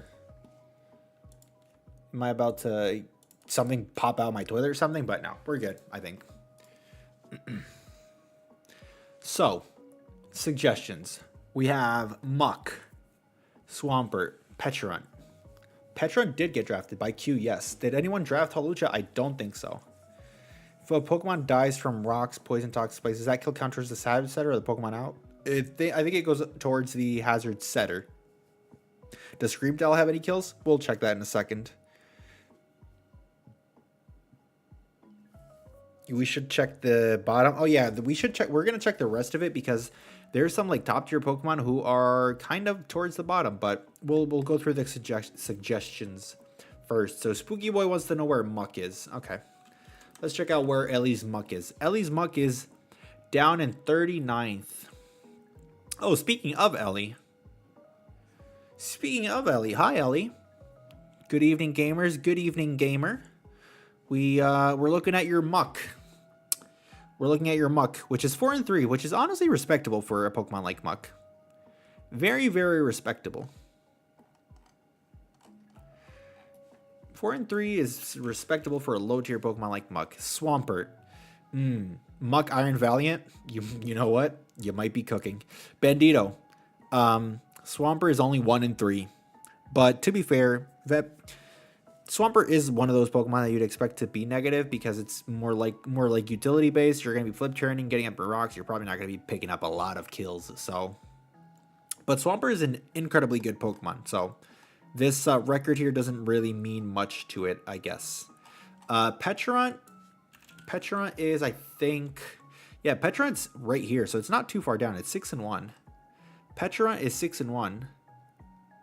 It's missing a game here, but it basically got 3 kills this game and 3 kills in another game, so it's 6-1. Muck and Dusclops are on the same KD as Garchomp and Iron Hands. Does that say more about Alex than the Pokemon, though? What do we think? But yeah, outside of the top 10, let me fix that code real quick. Yeah, you're good, Jack. Outside of the top 10, which we've already looked at, Q's Urshifu Single Strike is down in 26. It's at 5-2. Keldeo praying for the downfall. Okay, why'd you have to mention Keldeo? Chat, did you know every time I bring Keldeo, I lose? I've brought Keldeo 3 times, and I've lost 3 times I've brought it. Unfortunate. Arboliva going hard? Yeah, Arboliva's up there. 6-0. Arboliva's never died yet. It might be one of the few Pokemon who haven't died yet this season. Yeah. I mean, there's Entei, there's a Farigiraf who haven't died yet, but... Garchomp fell off, it didn't. I'm just salty. Fair. Oh my god, chat, look at Jack working on the document, like, in real time. Screamtail? Oh yeah, Screamtail. You did ask about Screamtail. Screamtail is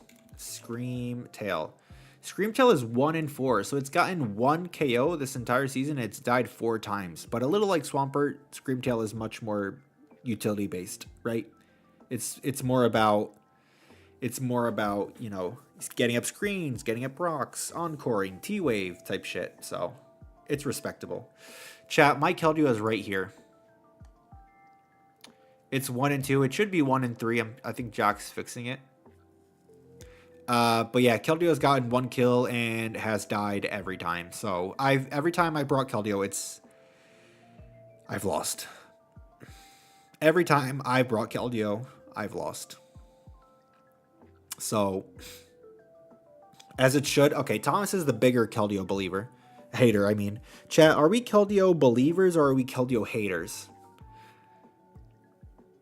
Classic Keldeo L. Okay, so we have another fucking Keldeo hater. Keldeo on Fraud Alert? Maybe. It's like Joey's Thunderous T in SPL. I prefer Cobalion. Keldeo's good, though, chat. I swear to God, Keldeo's good. You also prefer Cobalion, Athena? I guess respectable. Keldeo's good, chat. I promise. Keldeo is good, chat. I promise. Bunch of Keldeo non-believers in my chat. It is being underperformed? It is, yeah.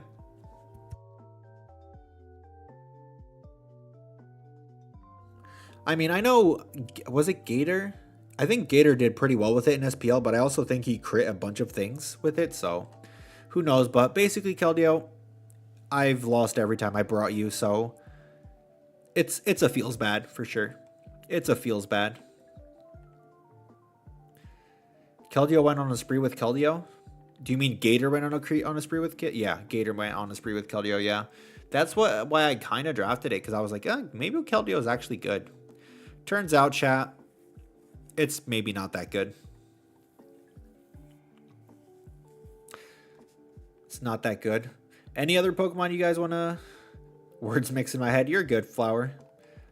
I understood what you wanted to say. Bro thought he could cook. I definitely thought I could cook. And so far, we've not cooked. We've not cooked at all. You want to see Rotom Step, bro? Rotom Wash. Rotom Wash is 1-1, I think. Unless Jock is messing around with the... maybe Jack is doing something on the dock and it's not showing up. Is Ellie, if you're still here, is Rotom actually only 1-1? Wait, Shroom, so you're just not even going to rank Virizion? The disrespect. Smeargle? We can look at Smeargle. Smeargle is 2 and 3. Smeargle is 2 and 3. Which, I mean, the Smeargle he brought Mephisto brought against Shroom was actually pretty funny. What about Lapras? We'll look at Lapras. Lapras is 1-1 as well. Ride and Squirty is 1-1. Virizion isn't real. You know what? You aren't entirely wrong. There is some truth to what you're saying. Should be good now. All right, W Jack. Thank you. Thank you. Look at Vileplume, chat. Just picks up 5 kills in 1 week casually. Isn't that insane? Smeargle getting kills is insane, yeah. Smeargle getting kill is insane. A lot of respect for that. Smeargle got more kills with last respect than Houndstone has all season. That is factual. Chat, one of my good friends, I'm sure, maybe some of you guys know him. One of my good friends under the radar. I hate how it doesn't. He's played in PPL as well, but he kind of got a sweep with this Smeargle, which was pretty funny. He kind of got a sweep with like this Smeargle. I mean, I guess it wasn't a sweep, but it did things, which is funny. It did things, which is funny.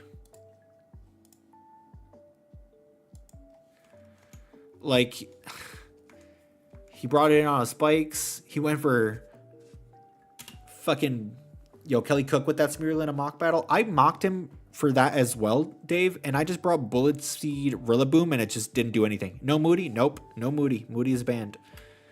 But he basically Terry ghosted and then went for Victory Dance, and then this guy tried to I think he tried to body press? No, just heavy slam, but because of the +1 defense, that doesn't do that much. And then he just goes for Burning Bulwark so he can continue to set up. He's going to be now at like +2. And then he's just clicking buttons. Like Population Bomb. Look at how much... a Smeargle just destroyed this Noivern with Population Bomb. Isn't that hilarious? Isn't that hilarious? And then this thing comes in, just gets... Sacred fired, and then this king comes in again, and it does take a vacuum wave because of its ability, but he cooked a little bit, no cap. I love the burn. Yeah, Shuckle King brought it against me and I was like, this just doesn't look right. This doesn't look right at all. How does Smeargle even live? Because it was at +2 defense. It was at +2 defense. So, like, it was setting up. It was just setting up. Okay, so last thing I want to look at, chat, is transactions. Obviously, there's some coaches who've done a lot more transactions than others. Cough, Jack.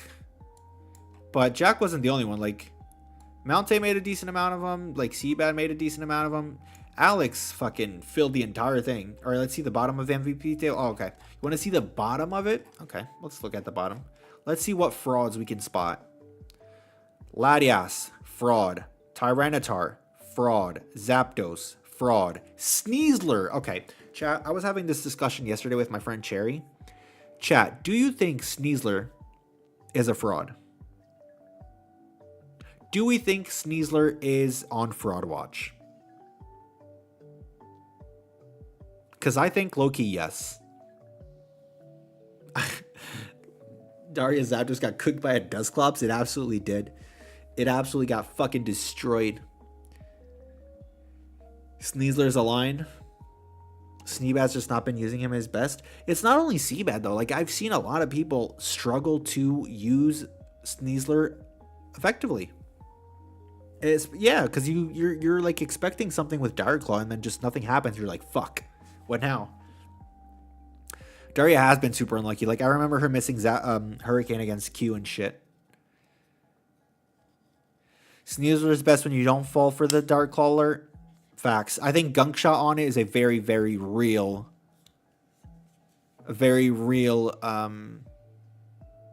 advantage. It's also the fact that people keep like wanting to use Sneasler as like an Unburden sweeper when a lot of the times you should be just using like banded Gunk Shot and shit. I'm a Sneasler, but I am so sad that the best use is from... Oh. Yeah. But I feel like Sneasler has a decent amount of like potential, but I think a lot people just use it as a like late game sweeper. When I think Sneasler, you just want to click buttons with it. Just click like strong stabs. Exactly, Spooky. That's what I'm saying. Like, people usually just pigeonhole it to a Grassy Seed Unburden set, and it's like, just click big moves and just do damage.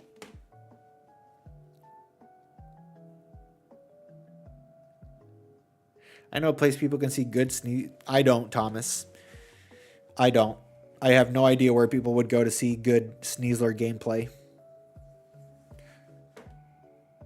Yeah, White Herb is very interesting. Seabad hasn't used Unburden though. I think he has. I think he's used Unburden a couple of times. Because he has Rillaboom. I'm pretty confident I've seen him use... It won a championship, just saying. It's probably because the competition sucked. Got him. Got him.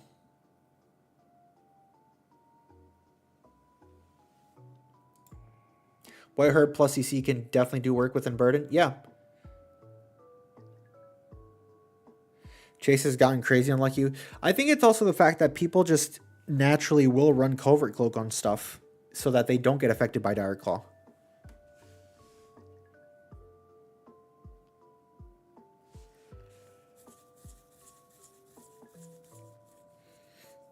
It's kind of the same thing with Hawlucha. It's like a lot of people just use Hawlucha as like a late game Unburden sweeper as well, but there's other ways you can use the Pokemon. Maybe you'll be able to get more out of it. Now, this Pokemon is a Pokemon that I'm pretty certain is a fraud. Enamorus, chat, I might be the biggest Enamorus hater. I might be the biggest Enamorus hater on the planet. This Pokemon sucks really bad. Enamorus is garbage. Do we agree, chat? Do we agree, chat, or do we think Enamorus is good? I'm personally convinced it sucks. Non-Terra versions, yeah. Bandito, if you can Terra your Enamorus, it's incredible. Non-Terra, poop. When someone runs non-Scarf Enamorus. That's the thing though, Spooky, is like, its speed tier isn't that good to run non-Scarf sets. And like, it doesn't really have that much variance to it. Like, I know people like to run like Contrary, but like, there's not much variance to Enamorus, to be honest. I thought I'd be bringing Enamorus to every game last season. Came to like 3. Yeah. I was looking at Uzi has only brought it twice in 5 weeks, and it's 0-2. Like, Enamorus is not that Pokemon that you can put on a team. It's like, okay, this Pokemon will perform. I think it's incredibly mid. Kind of a fraud, Ellie. I agree. It is incredibly mid. Yeah, it did get frozen. Well, to be fair, against Nexus, Enamorus did get frozen, and then against me, it got like a low roll. So, contrary Enamorus's bait, agility LO is the way forward. I've never used Enamorus, and unless I can tear it, I'm probably never going to use it. I've used the other Enamorus, which I also don't really like, but this one is always so expensive, and I'm so happy that we ended up putting it down in A tier, and it's still performing way below expectations. So this guy's a fraud. Enamorus is a fraud for sure. Being stuck in sucks so much. Yeah, like you'd think Moonblast plus Earth Power is all you need, but again, it's weak to rocks. It doesn't have U-turn, so like Scarf sets suffer a lot, and it's just not that fast. Compared to other fairies, Enamorus is super dangerous if used correctly. I don't know, I'd probably, especially considering that Enamorus is usually priced very highly, I'd probably rather use any other fairy. Well, not any other fairy. We'll get that into a second, but not any other fairy. But I don't think Enamorus is ever worth that many points. Killer Washer learns 0 fairy type moves. Obviously, it's a bird. Thing is, that season I had Fairy Sinistra, which has always had the better option. You know what, Shroom? I feel you, because spoilers for my transactions, I dropped my Comfey because I was like, I'm never bringing Comfey when I have a Terra Fairy fucking Sinistra. Like, Comfey is just never going to come. So I dropped Comfey, chat. It doesn't hit hard enough with Scarf? Exactly, Alex. If you're running Scarf, you're missing out on a bunch of power. If you're running Specs, you're weak to rocks, and you're going to be a revenge killed much, much easier. A fraudmon I'd see is Dragalge. I like Dragalge. I'm a Dragalge believer. I'm not going to lie. I'm a Dragalge believer. I'm a Dragalge believer. Is there any other super big fraud here? Let's see. Triage, Calm Mind, Draining Kiss. I don't know, Spooky Boy. Comfey is just, I think it's copium. Oh, okay. This is a Pokemon who I don't think is a fraud at all. I don't think is a fraud at all, but Just Weavile has been struggling a little bit because Iron Moth is like really good and it's only 1 in 4. And we also have Darkrai here at 1 in 4 as well. Chat, is Darkrai a fraud? What do we think? Is Darkrai a fraud? Florges, no, Bandito. I didn't pick up another fairy type. My fairy type is Terra Fairy Sinistra and Terra Fairy Hariyama. Darkrai is so good though. I mean, it's struggling. It is struggling. It's been struggling. I know Amel just won BB. I was literally just gonna say, I know Amel won BBR with a Darkrai. But I heard you say, Amel, the other day that even then, Darkrai was a little bit carried by the team. So, I don't know. Darkrai might be a bit of a fraud. Oh, Florges is a fraud? Potentially. Did you see Playmore's Darkrai set for this week? Yeah, it was like sub Will-O-Wisp and then like 2 attacks. I saw that. Darkrai was also on my champ team. Look, I think Darkrai is a pretty good Pokemon. I don't think it's a fraud, but it's crazy how Darkrai went from being banned to like this Pokemon sucks. But Amel showed that it can do things. Support Darkrai felt the better set. I remember watching you run like a lot of like T-Wave Hex sets and stuff like that, Amel. So maybe it's not the damage doer we think it is, and maybe it's more of a support mon. I can respect that. I really like its base speed. Wisp Taunt, yeah. That too. Even Knockoff? Yeah, maybe a more like support-based Darkrai is actually... Chi-Yu is in this league? Yeah, Chi-Yu is in this league. And it's not doing great, Alex, so... Shout out to the literal best mon of all time, chilling at 138. Murkrow, 0-0-0. No one drafted him? No, Athena. No one drafted him, but then Matt picked him up in free agency. So Chi-Yu is in the league, but is just not being used that often, I guess. Even Hypnosis on Darkrai, I think, is pretty good. Yeah, I think people definitely over-hate on Darkrai a little bit. I definitely think but there were a time where offensive was good because you do, in theory, get the coverage you need as well. Maybe 125, like you, is it 125 base special attack? Is it 125 or 135, chat? I'm not sure. It might be 135, which is respectable, and it gets a lot of good coverage. So I think Darkrai is definitely a little bit overhated.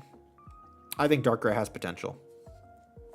135, yeah, that's what I thought. Yeah, so sometimes you just have to hit. I spam Sludge Bomb versus Leo in semis with Life Orb. Darkrai does have insane coverage. It is the fact that Dark Pulse is kind of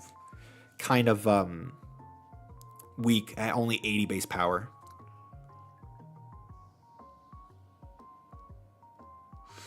Feel sorry for Drew being stuck in the mud. Yeah, we were talking about it a little bit earlier.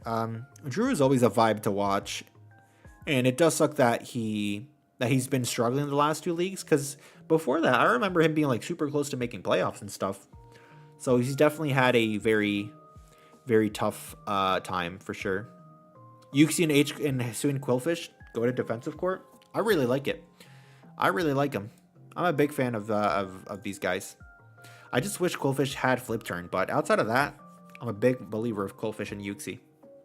I just love the Lake Trio and Draft. I think they're all very, very good. I think they're all incredibly good.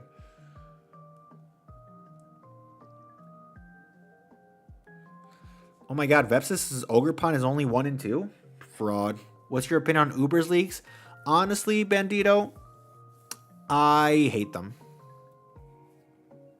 I hate Uber's leagues. I don't enjoy them at all. Do you mind checking where Overquill is? Not at all, Athena. I'll check where Overquill is. Overquill is 4 and 1. That's honestly very, very respectable. It's only died 1 time, and it's gotten 4 kills already in 3 games.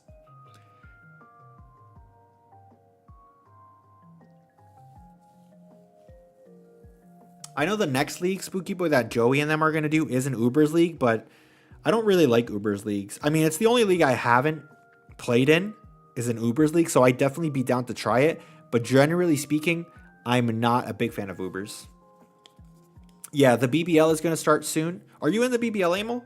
If you can say. I know Joey and them are going to be in the BBL, which is the Ubers league, which is nice. It's definitely a nice change of pace, and I wouldn't mind trying it. But generally speaking, I'm not a big fan of Ubers. I haven't played Ubers this gen, so maybe I would like it this gen. But in previous gens, I did not like it at all. Yuxi and Registeel being a combined of 6 points is crazy, Dave. That is crazy.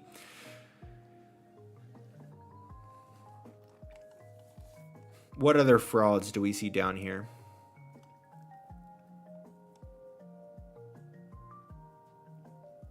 I heard some stuff, Emil, which is definitely really, really cool. Yeah. Bundle, good shout. Where is Bundle? Bundle is 18th. It is 6 and 3. So Bundle went crazy in my game. It basically missed no Hydro Pump. It just hit every single Hydro Pump. And then since then, it's struggled a little bit. But 6 and 3 is an okay numbers, I guess. Ubers is one of your favorite formats. So, I mean, you'll enjoy this one, Spooky. You'll enjoy their league. Only bad bundles are frauds? Yeah. Bundle is good if you can land Hydro Pump, for sure. Bundle is good if you can land Hydro Pump. Petron at 14, it's nice. Yeah, Q only brought Petron twice, Emil. It's gotten 3 kills in each game and only died once. I definitely need to try Petron. I definitely need to try Petron next. Because it's one of those Pokemon you can just slap a weakness policy on every time.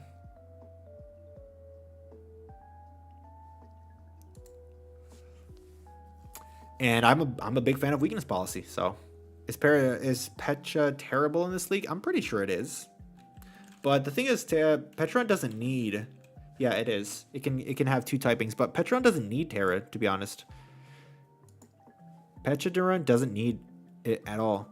King Gambit's a big fraud. Oh, you go, but draft fraud. 6 and 4 is okay.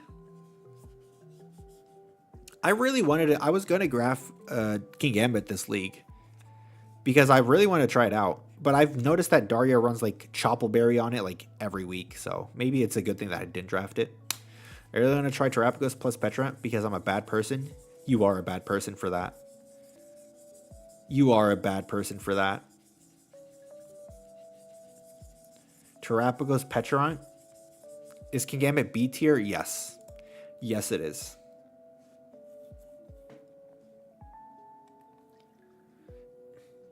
I think the lowest tier Pokemon that's ranked to the highest is Arboliva, I think, at D tier. Add a Cinerear Samurott to that as well. Thomas, stop giving this man tools to hurt people.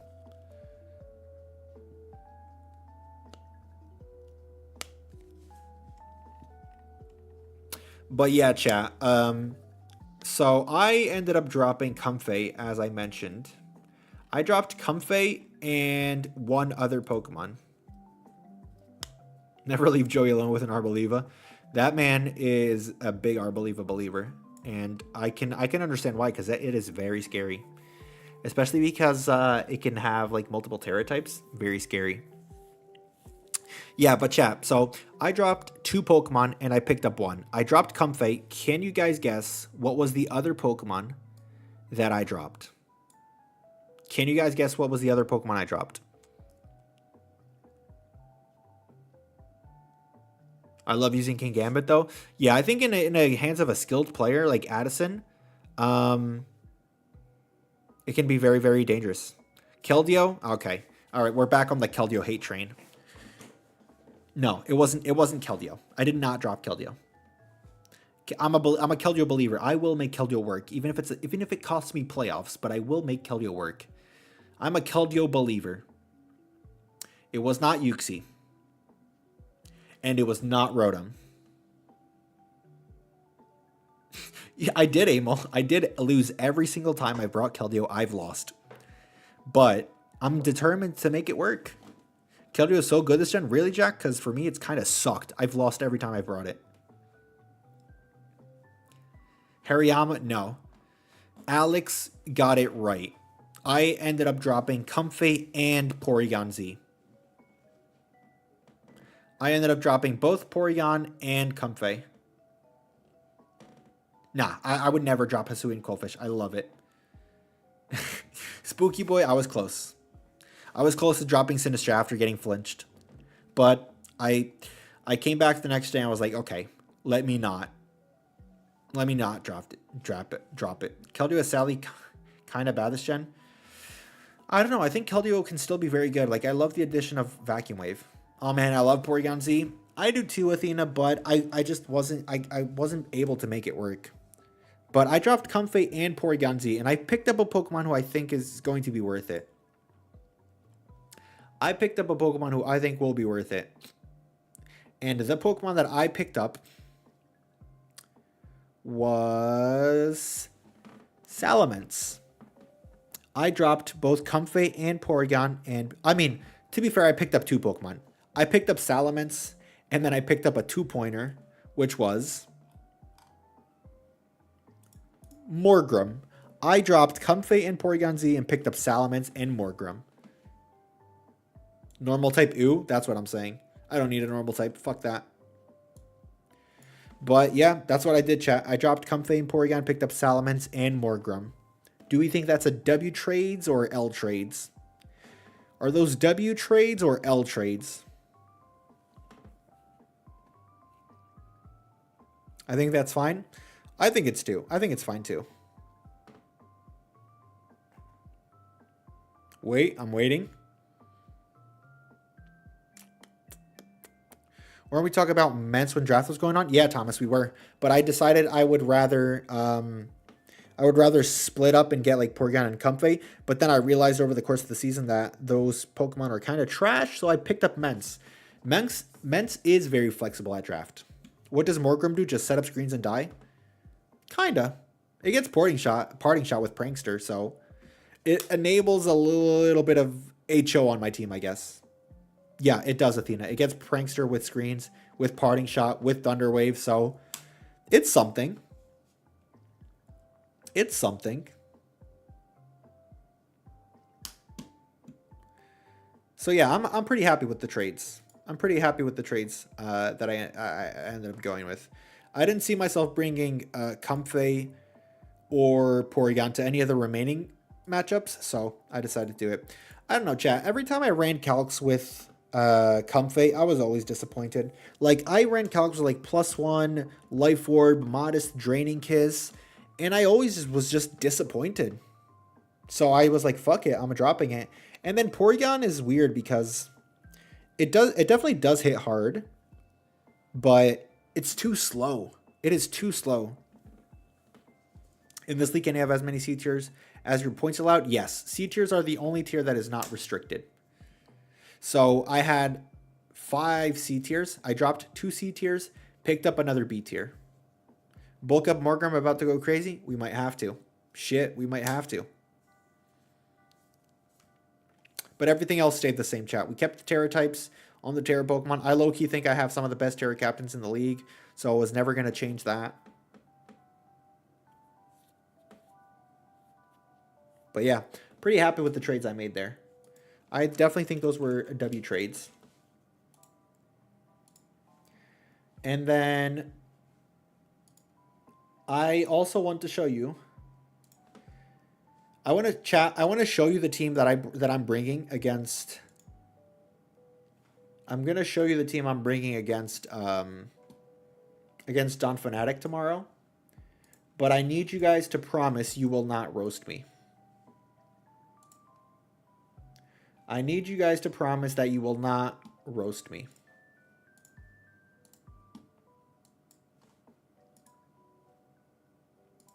Get rid of Keldeo? Okay, well, I have news for you, chat. I have some news for you, chat. Which is, I'm bringing Keldeo tomorrow. Chat, I know I've lost every single game I brought Keldeo to, but I'm bringing Keldeo tomorrow. I'm bringing Keldeo tomorrow. We have a bit of a spicy team, though. You know what? I'll just because you guys are here and you guys are the goats. Well, prepare to lose. Okay, don't say it. Don't say it like that. Don't say it like that, Athena. Don't say it like that. Keldeo comeback isn't heard of. Okay, well, I'm a prove all of you wrong, Keldeo. So, chat, we're bringing Belly Drum Hariyama tomorrow. Is that hype or not? Is that hype or not? Belly Drum Hariyama. We're bringing that tomorrow. I am bringing Keldeo, but I'm bringing like a defensive Keldeo, chat, with like Rocky Helmet. Maybe this is how Keldeo is meant to be used all along. How do you plan to position that? Easy. You turn on the Tinkaton, bring in this guy, set up a Belly Drum. Easy, Spooky Boy. Easy. That's the plan. You turn on this guy on the Tinkaton, bring in Hariyama, Belly Drum. But yeah, this team was one of my favorite teams I've built, to be honest. So hopefully we're able to perform with it tomorrow. But I really liked this team. Or lead it on rocks. I did potentially consider that, Amel. But I need a little chip damage in order to like kill things. So like if I can get up rocks and some things take rocks, they just die to +6 bullet punch. So that is better than offensive here against Lady Vileplume. What, Keldeo? Oh yeah, Keldeo for sure. Like defensive Keldeo for a Cinderace is all I'm in before you get Encored. Nah, Jack, because I will Belly Drum and then Bullet Punch and Oko to take it done, so I won't ever get Encored. I'm smart. I'm smart. I'm 200 IQ, chat. Watch him not bring Tinkaton? Nah, there's no shot. There's no shot they don't bring Tinkaton tomorrow. You know if you lead it, you will have a dream about it. Yeah, true, Thomas. This is why I can't lead it, because somebody will just dream that I led with it and swept and then just counter team me. So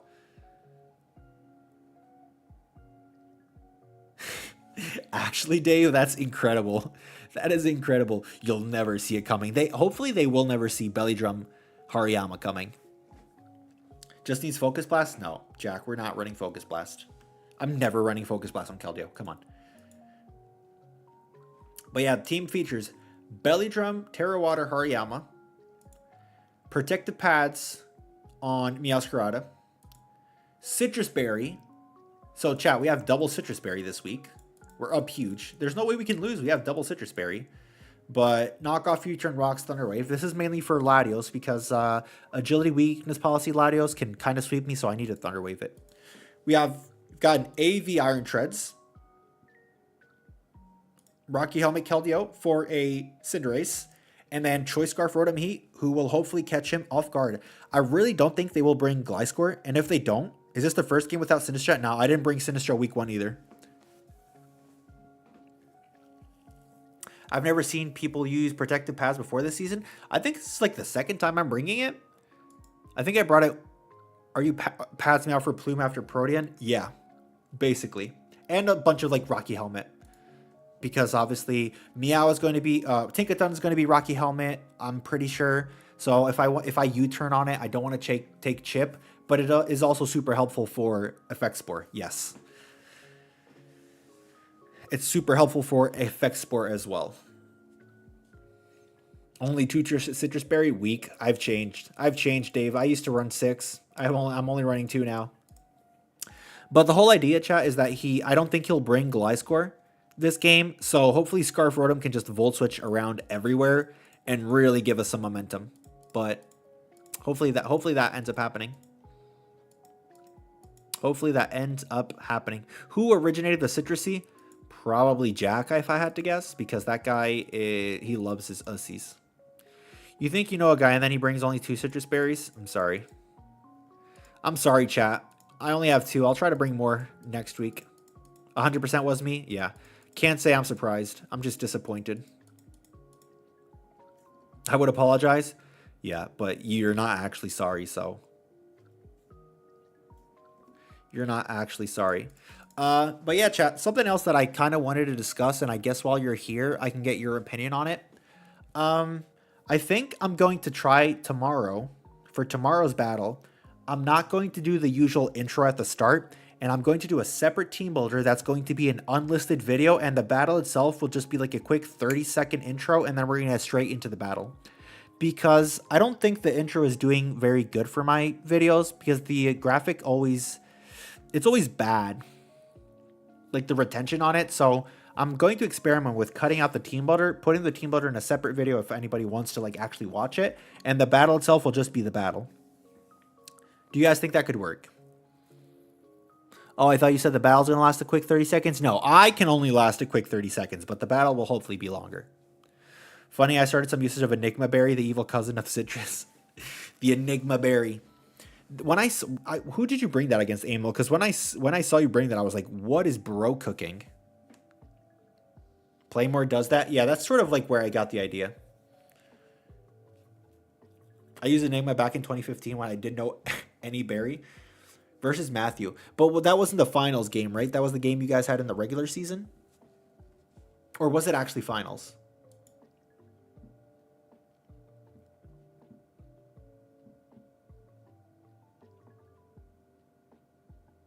Idea is that Enigma can replace Colbert? Does the Enigma Berry is like this? Yeah, in week 3, yeah. Enigma Berry, isn't that the one for like if you get hit by a super effective move, you get healed or something? Enigma Berry restores 25% after a holder is hit by a super effective move. That's honestly really, really cool. There's so many items that people don't use that much, and it's cool to see some of them being used.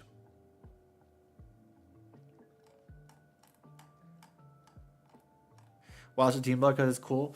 I don't know, Spooky Boy. People just, if they want to watch the team builder, they will watch it. If they don't want to watch it, they'll just skip it anyways.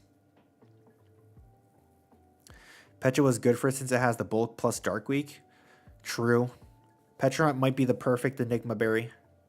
So Knock actually activates the berry. That makes sense. That makes sense. Chad, did you know that Knockoff doesn't activate the Key Berry? I was mocking the other day, and I had like Key Berry on Sinistcha, and like I got hit by Knockoff, and it didn't pop. It just knocked off my item, and nothing else happened. I was like, how is that not activating? I was so upset when it didn't activate. Yeah, the item just gets knocked off and you don't actually get the defense boost. Like I thought it would activate anyways, but it didn't. So Keyberry did. I was gonna bring the Keyberry Sinistra. Does knock activate weakness policy? Yes, and it activates Colbur Berry. So like, why does it not activate a Keyberry? Don't understand. Yeah, some items work with knockoff, some others don't. It's really weird. No one wants to eat a berry from the ground, but Athena, it still pops on a Colbur Berry, so I would side with that logic, but math ain't mathing. The math ain't mathing. Sinistra has standards. Yeah, that Sinistra is not eating anything off the ground. Come on, guys. Come on. Sinistra knows better. Sinistra knows better. Exactly. It pops on Colbur and Enigma. So, like, why does it not pop on Keyberry? I don't know. It's weird. But, yeah, this is the team we're bringing tomorrow, chat. I'm very excited for it. Hopefully, Belly Drum Hariyama can do the work.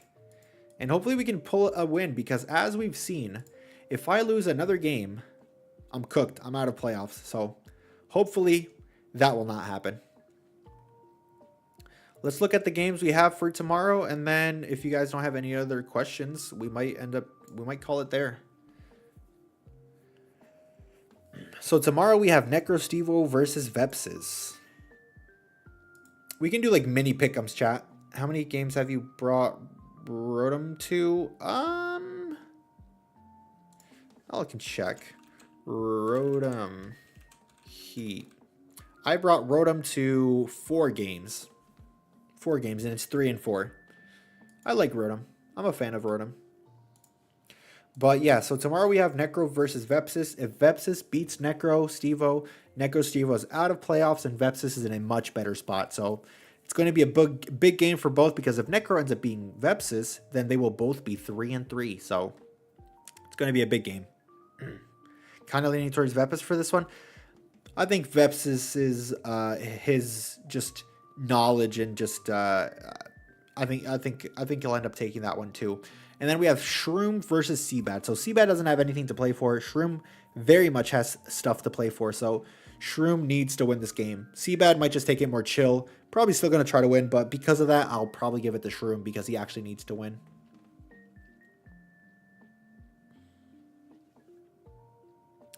And then Ellie versus Iron Buff. And this is going to be a close game because a lot like the Vepsis game,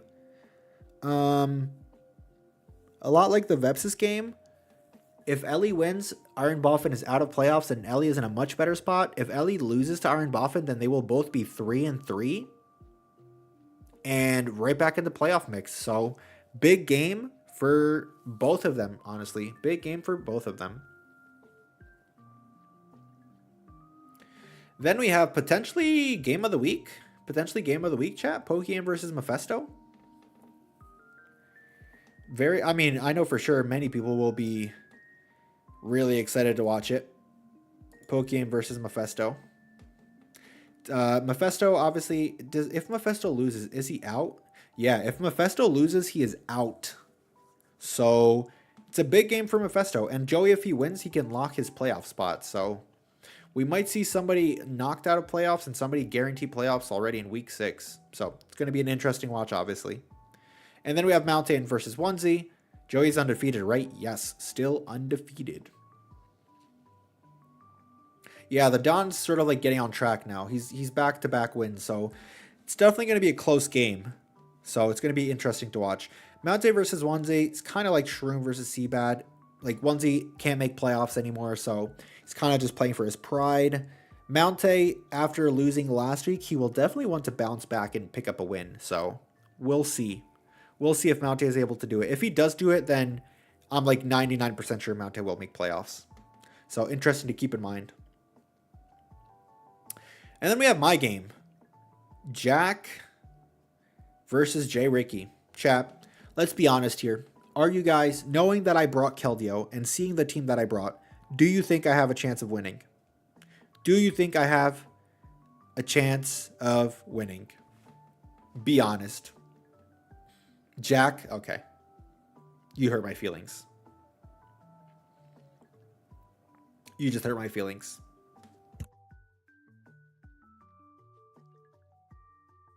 Yes, but Keldeo might screw you. Maybe. Maybe. Are we able to break the curse of Keldeo? Are we able to break the curse of bringing Keldeo and losing every time? Well, we're going to have to find out for tomorrow, chat. But at least everybody that's in here, when you see a Belly Drum Hariyama drop in your sub box tomorrow, it won't be a surprise. It won't be a surprise. Can't say Keldeo without saying L? Okay. We're back to this. Keldeo. What if I say like that, Shroom? Like, what if I can't say the L and I say Keldeo? Like I'm a 4-year-old. Keldeo. I'm a 4-year-old, Shroom. I'm a Keldeo.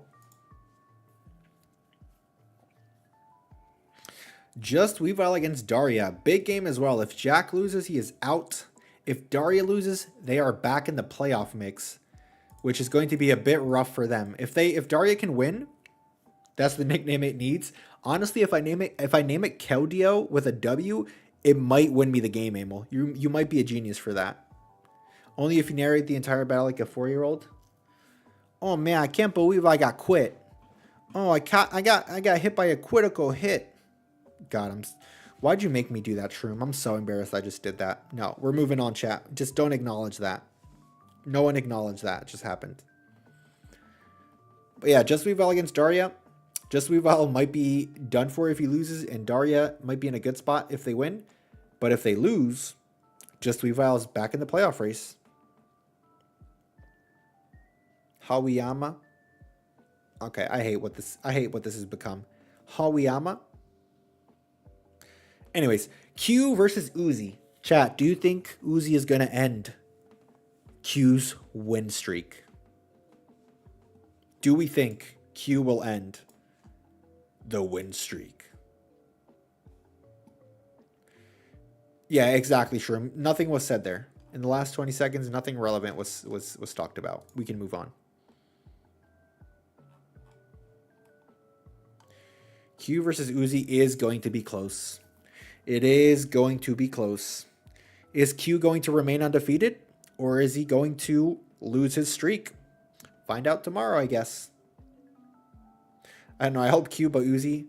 I mean, you help Uzi, but Q does have Petrant, which could be a pretty big factor in this game. So we'll have to wait and see if Q is able to get if Uzi is able to end the win streak. We'll have to see. Either way, it's going to be fun. Absolutely. It's going to be fun. If Q wins, he locks in playoffs. If Uzi wins, Uzi takes the #1 seed instead. So a lot to play for, actually. A lot to play for. Does Uzi have anything for Petch? Just Weavile is a great build this week. Did you help him, Jack? I'm a bit behind. You're good. But did you help him, Jack? Does Uzi have anything for Petrant? Let's look at Uzi's team. I mean, he has a Kilowattrel, Terror Ground Kilowattrel, so. This is Uzi's team. No further questions? Okay. I see you. I see you. Uzi actually does have quite a few things for Petrant. Did you actually clip that, Thomas? There's no way. No. No. You did not actually clip that, Thomas. Only if you narrate the entire battle like a 4-year-old. Oh man, I can't believe I got quit. Oh, I got hit by a critical hit. God, why'd you make me do that, Shroom? I'm so embarrassed. That game, Emil. You might be a genius for that. Thomas, I can't believe you've done this. The entire battle like a 4-year-old. Thomas, I can't believe you've done this. His EVs has nothing to do with me. Okay, I'll take your word for it, Jack. But Thomas, I can't believe you clipped that. I can't. I can't believe you did that to me. You've just embarrassed me. But yeah, Uzi has a Tinglu, which with a Covert Cloak can deal with Petrant really, really well. Enamorous hits it with Earth Power. Terror Ground. This game could be special. This can be special. So yeah, I think Uzi has a lot of things for Petrant, actually. Just doing my job as a mod? Okay, I'm unmodding you as soon as the stream ends. This is absurd. The mods are supposed to help me, not make fun of me. And then Matt versus Jiru. So, unfortunately, neither of these have anything to play for in this game because they can no longer make playoffs. Has no normal, and Hemra is the dark of Houston. So there's a problem. Yeah. Does Drew actually have no normal type? Where's Drew? I immediately went to the end because I thought he was last. Drew. Why can I not find Drew? Am I blind? I mean, Drew is like, yeah, he's right here. Yeah, so he has no normal type, and his dark type is a Samurott. So, chat, this might be the game. This might be the game where we actually see Houndstone doing something. This might be the game we see Houndstone do something, chat.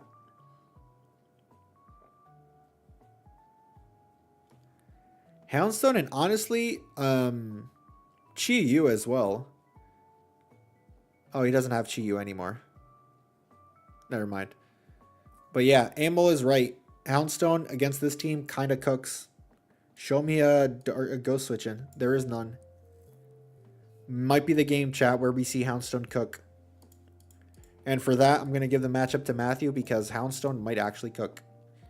And then last but not least, we have Gray versus Nexus.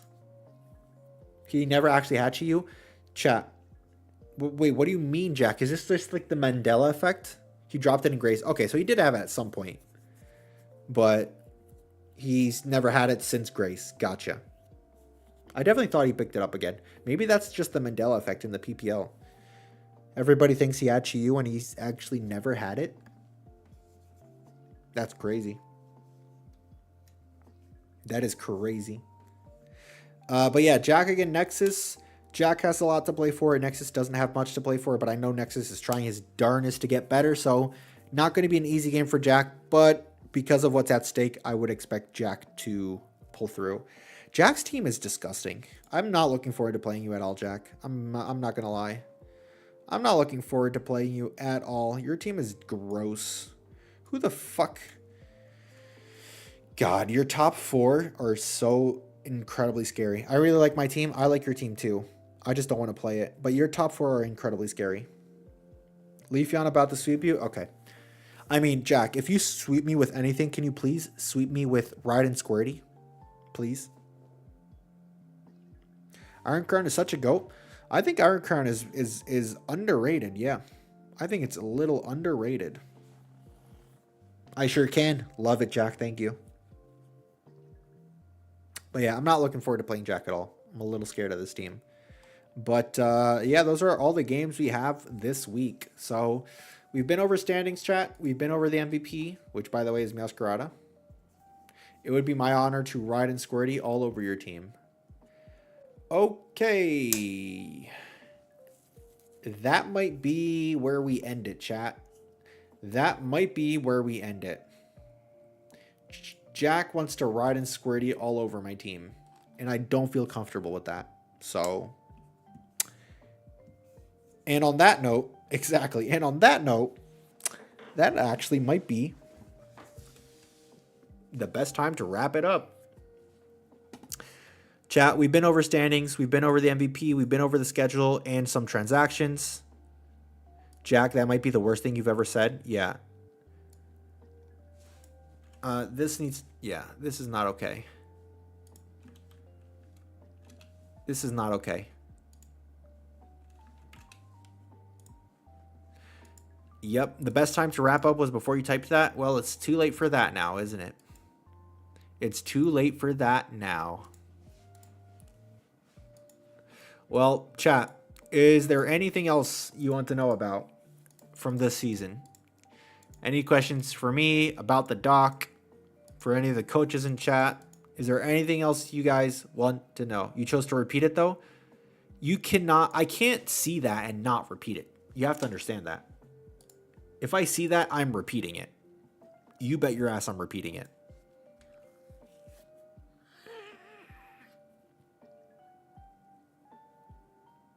Do you know the artists of the peoples who made the icons?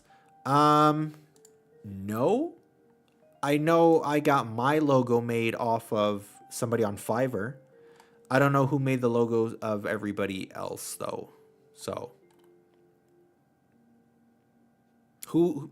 I mean, Jack and Shroom. Who made your logos? Did Jack? Did you make your own logos or what? Beast Graphics for mine. Beast Graphics to go. Tito.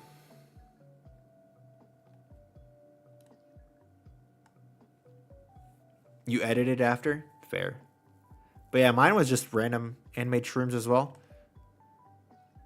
Looking for a personal commission for my logo. Does he still do graphic work, Jack? I haven't seen him in a little while. Have a great night, everyone. All right, see you, Athena. Thank you for being here on the stream. I really appreciate your support. But yeah, Flower, if you have Twitter, if you search up like Beast Graphics on Twitter, then he's a bit quiet at the moment though. That's the only person I could recommend, because otherwise just go to Fiverr, Flower, and just like try to find somebody. That's what I did. I just found somebody on Fiverr, and I quite like how my logo turned out. So if that fails, just go ahead and find somebody on Fiverr. But yeah, I think that's it, chat. Thank you for chilling with me tonight. I hope you guys enjoyed the stream. I had some fun. I hope you guys did too. Hope you guys have a good night and a nice Sunday. And Jack, you have some explaining to do to Ellie because of the message that is in chat. So yeah, I'll leave you guys to that. But I really like the artists who did people in this league like Seabad and Daria. If you're in the fan server, you can like ask them, maybe potentially. I have no explaining. Okay. All right. She understands. Okay. We laughed, we cried. I cried a little bit for sure, but we mostly laughed, so. All right, chat. Thank you again for... She understands, do I? Okay. Well, this is no longer my jurisdiction, so I'm going to leave you guys to it. Good night. I love you all, and I'll see you all tomorrow for the upload. So, peace.